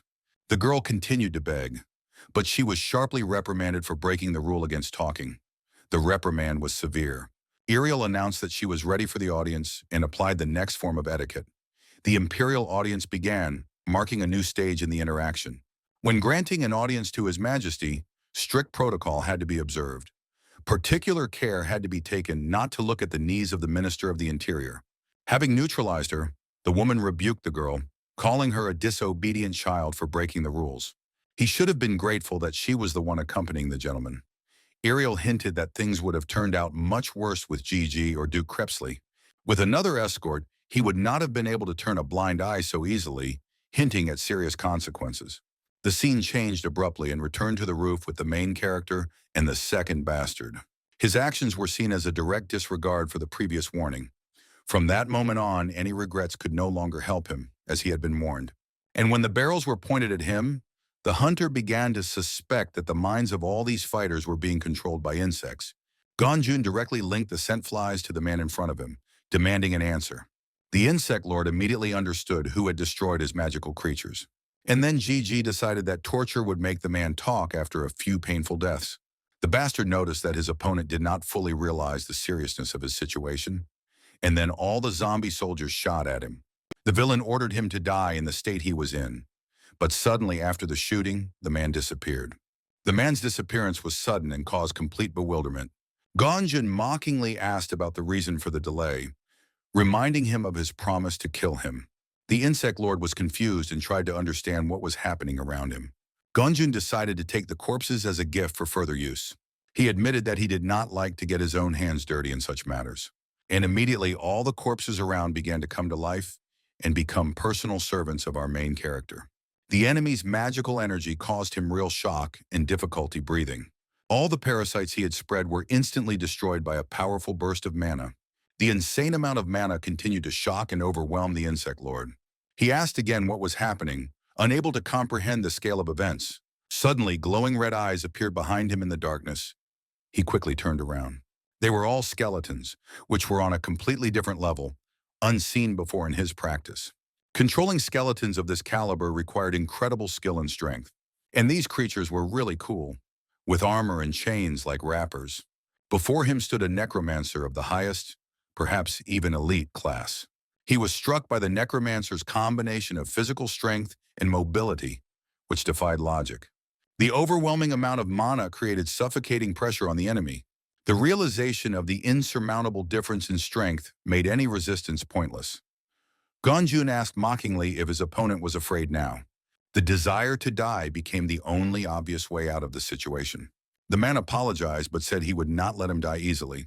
He promised to bring him back again and again until he got all the answers he needed. The resurrection process was to continue until his demands were fully satisfied.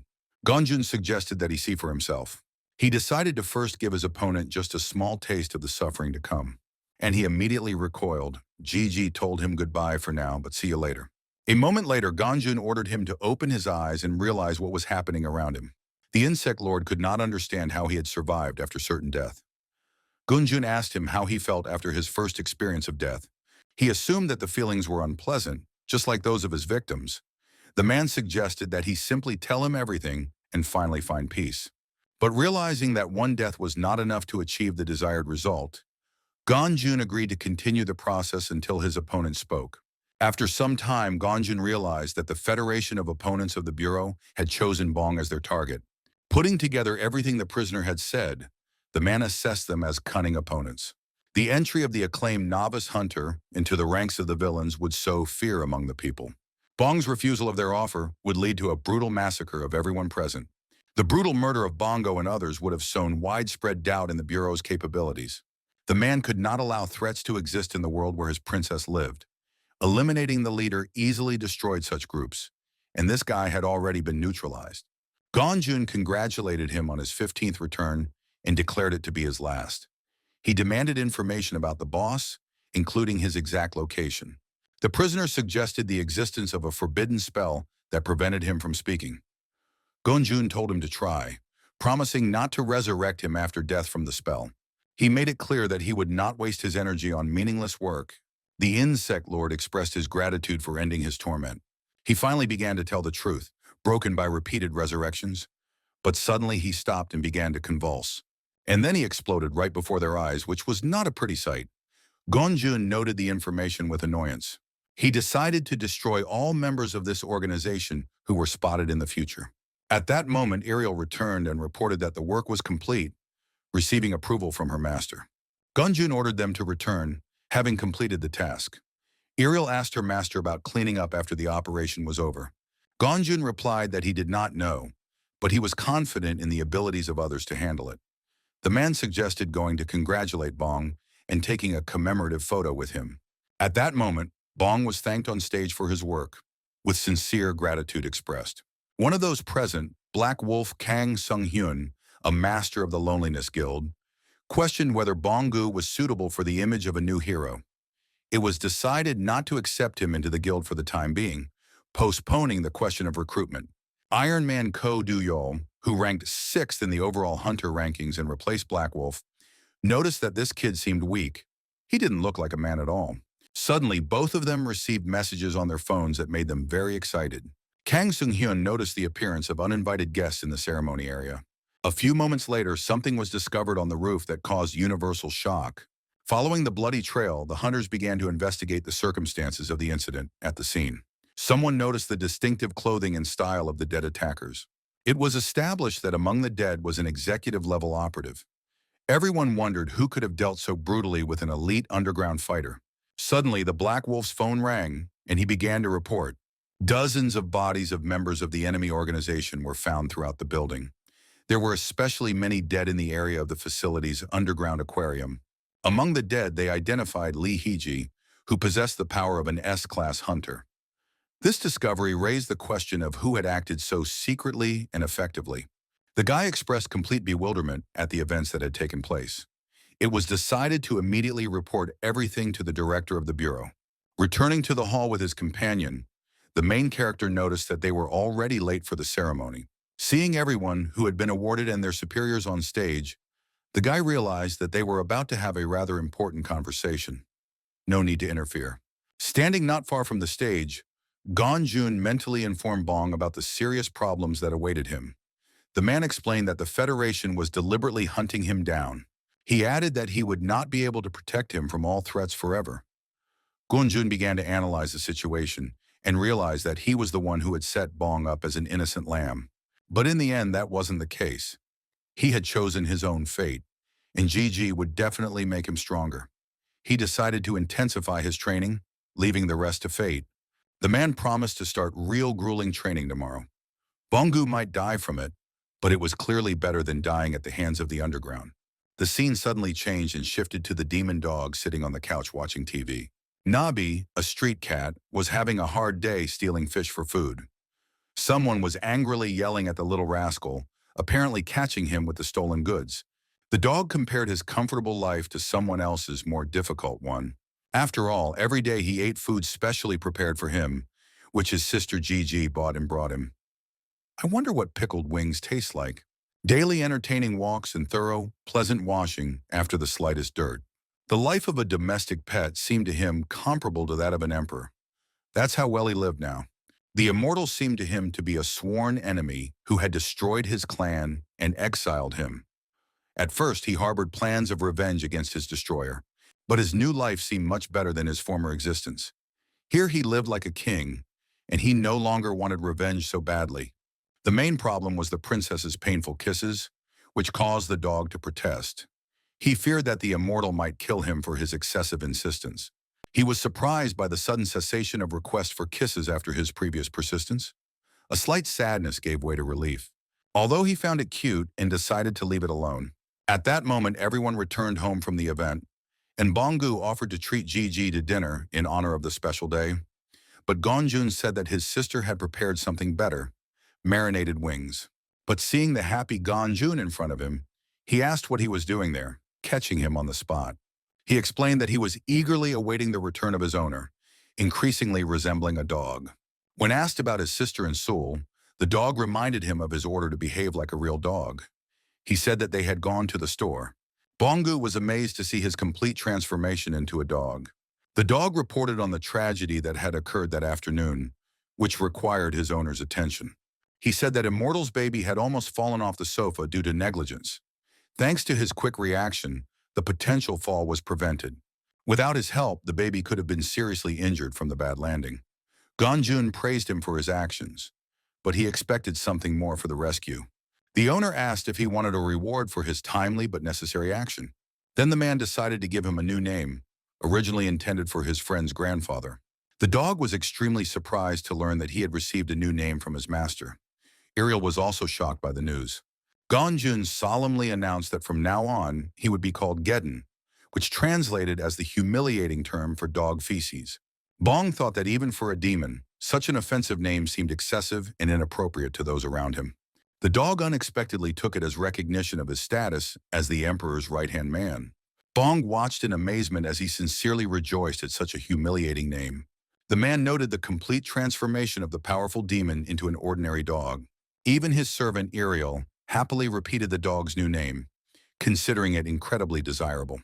Those around him could find nothing desirable in such an insulting nickname. Bongo suggested doing some housework, but Gonjun told him to get ready for training.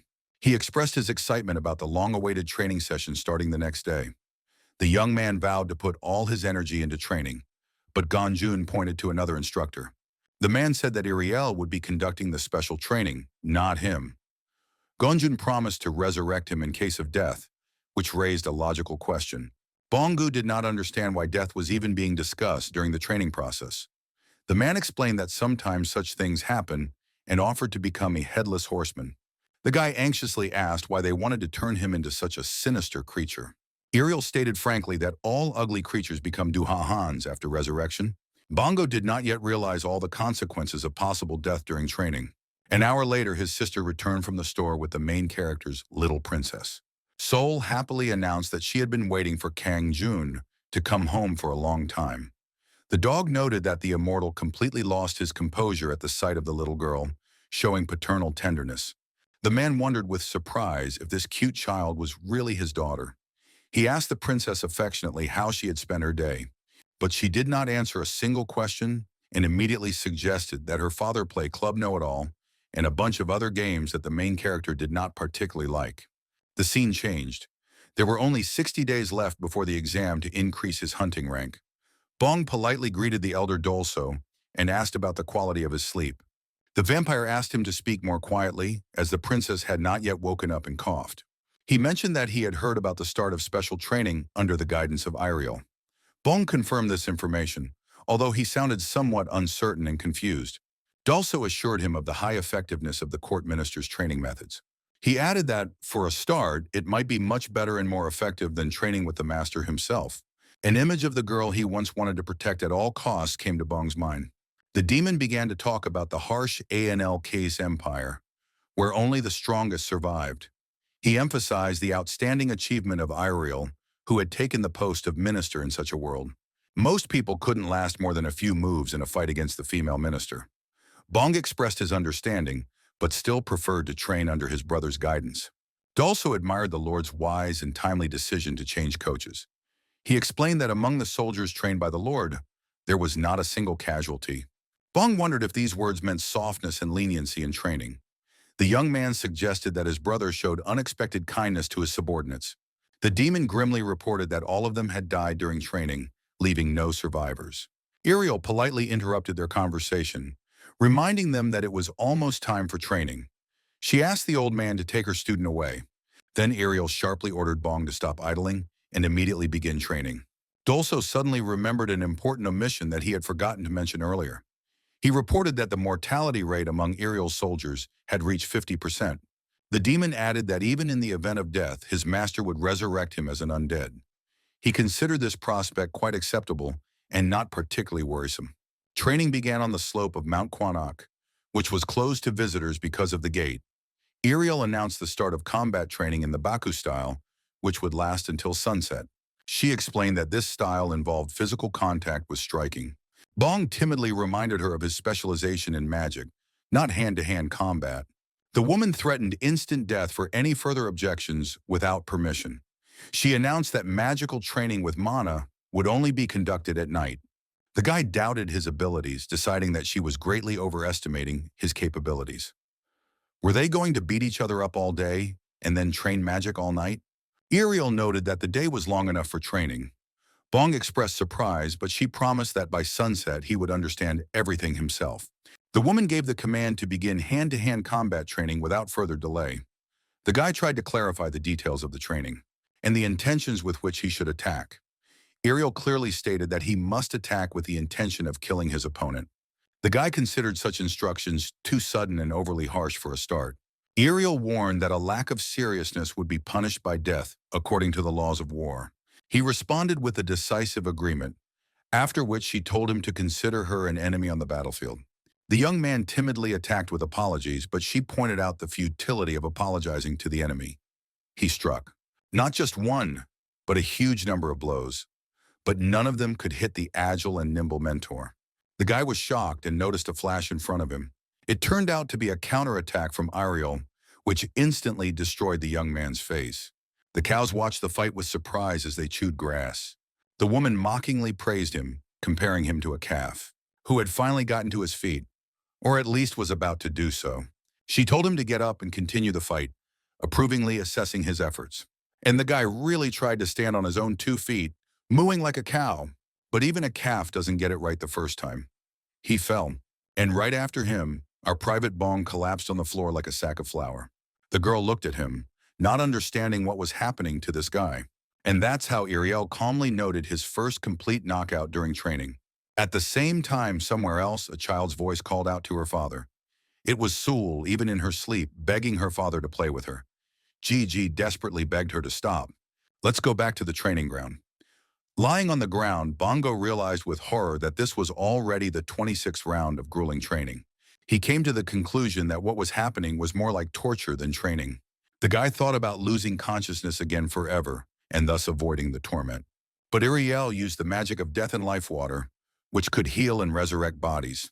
She noticed her student's broken jaw and promised to fix it immediately. He desperately wanted to go back to the past and change everything, avoiding the suffering. The guy decided to beat his past self, begging his brother to lie to him about the pain to come. He considered the coach's demands excessive and unbearable for human capabilities. Ariel coldly ordered him to get up and continue training without delay. The man calculated with horror that this was already the 27th round of painful torture. He firmly decided not to give in this time, strengthening his will and focus. But he failed again. The girl instantly delivered 2 lightning-fast and devastating blows directly to the guy. The guy couldn't understand how such a fragile hand could generate such destructive power.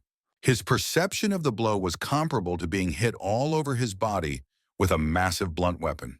With the end of the hand-to-hand combat part of the training, he felt incredible relief. Ariel ordered him to get up to immediately replenish his spent energy. She suddenly stopped him, giving him a second to catch his breath before the next stage. He was overcome with horror at the realization of 2 months of hellish training ahead. The boy remembered with trepidation that the magical part of the training had not even begun yet. They returned home. The woman ordered him to go to bed immediately, ending the first day. He was surprised that the magic lessons had been canceled, but she admitted that the first day had been a bit overwhelming. The boy mentally thanked her for her flexibility in the training schedule and immediately fell asleep. The girl also realized this, checking with her magic. He immediately began snoring like an elephant, and the girl brought her hand to his forehead. At that moment, we looked into Bong's dream. He looked around in bewilderment, rejoicing in his temporary freedom from exhausting classes. The man was amazed to recognize his old school building in this strange place. His surprise reached its peak when he saw Ariel, who had unexpectedly appeared there. She announced the start of magic training, destroying his hopes for rest. The guy slapped himself on the cheeks to understand. Was this really a dream or not? Bong noted with surprise the absence of the usual pain in this strange state, and remembered Ariel's explanations about the length of the day, especially when sleep was included. He realized with horror that he was trapped in his own dream with no way to wake up. Ariel confirmed that this space was created by his own subconscious. She revealed herself as the Empress of Dream Demons, ruling the world of dreams. The woman interrupted the conversation and ordered him to begin his nightly magic training. She explained that magic training, like hand-to-hand combat, would be based on real combat. The young man realized with horror that he would have to train even while he slept. Ariel instructed him to use all parts of his body for attacks, sometimes adding magic to them. He couldn't believe such a ruthless plan that left him no moment of rest. The woman reassured him, informing him of instant resurrection after death in the subconscious. The guy found this prospect even more terrifying than physical suffering. Now Ariel urged him to attack with all his strength and determination. She immediately clicked her heels and moved forward toward him. She fired her frenzied beam magic as if she were shooting from the rector of an Iron Man. The guy immediately took it to his chest. He didn't understand how it was possible to dodge and counterattack in such an intense manner. The guy expressed confusion about the sensation of pain in the dream world. She explained the necessity of pain for complete immersion in the training process. He reproachfully noted that she could have shared this important information much earlier. The guy expressed doubts about his ability to endure such training, torment, and pain until the end. He honestly admitted his uncertainty about his chances of survival. In despair, he asked her to just kill him and end his endless suffering. And so ended his first terrifying and exhausting day of training. Let's congratulate the guy. At the same time elsewhere, events related to the main character were unfolding. His sister handed him a phone, thinking that he might need it. The guy thanked her profusely because he had wanted to buy one for himself for so long. The best part was that his sister had already added her number to his address book.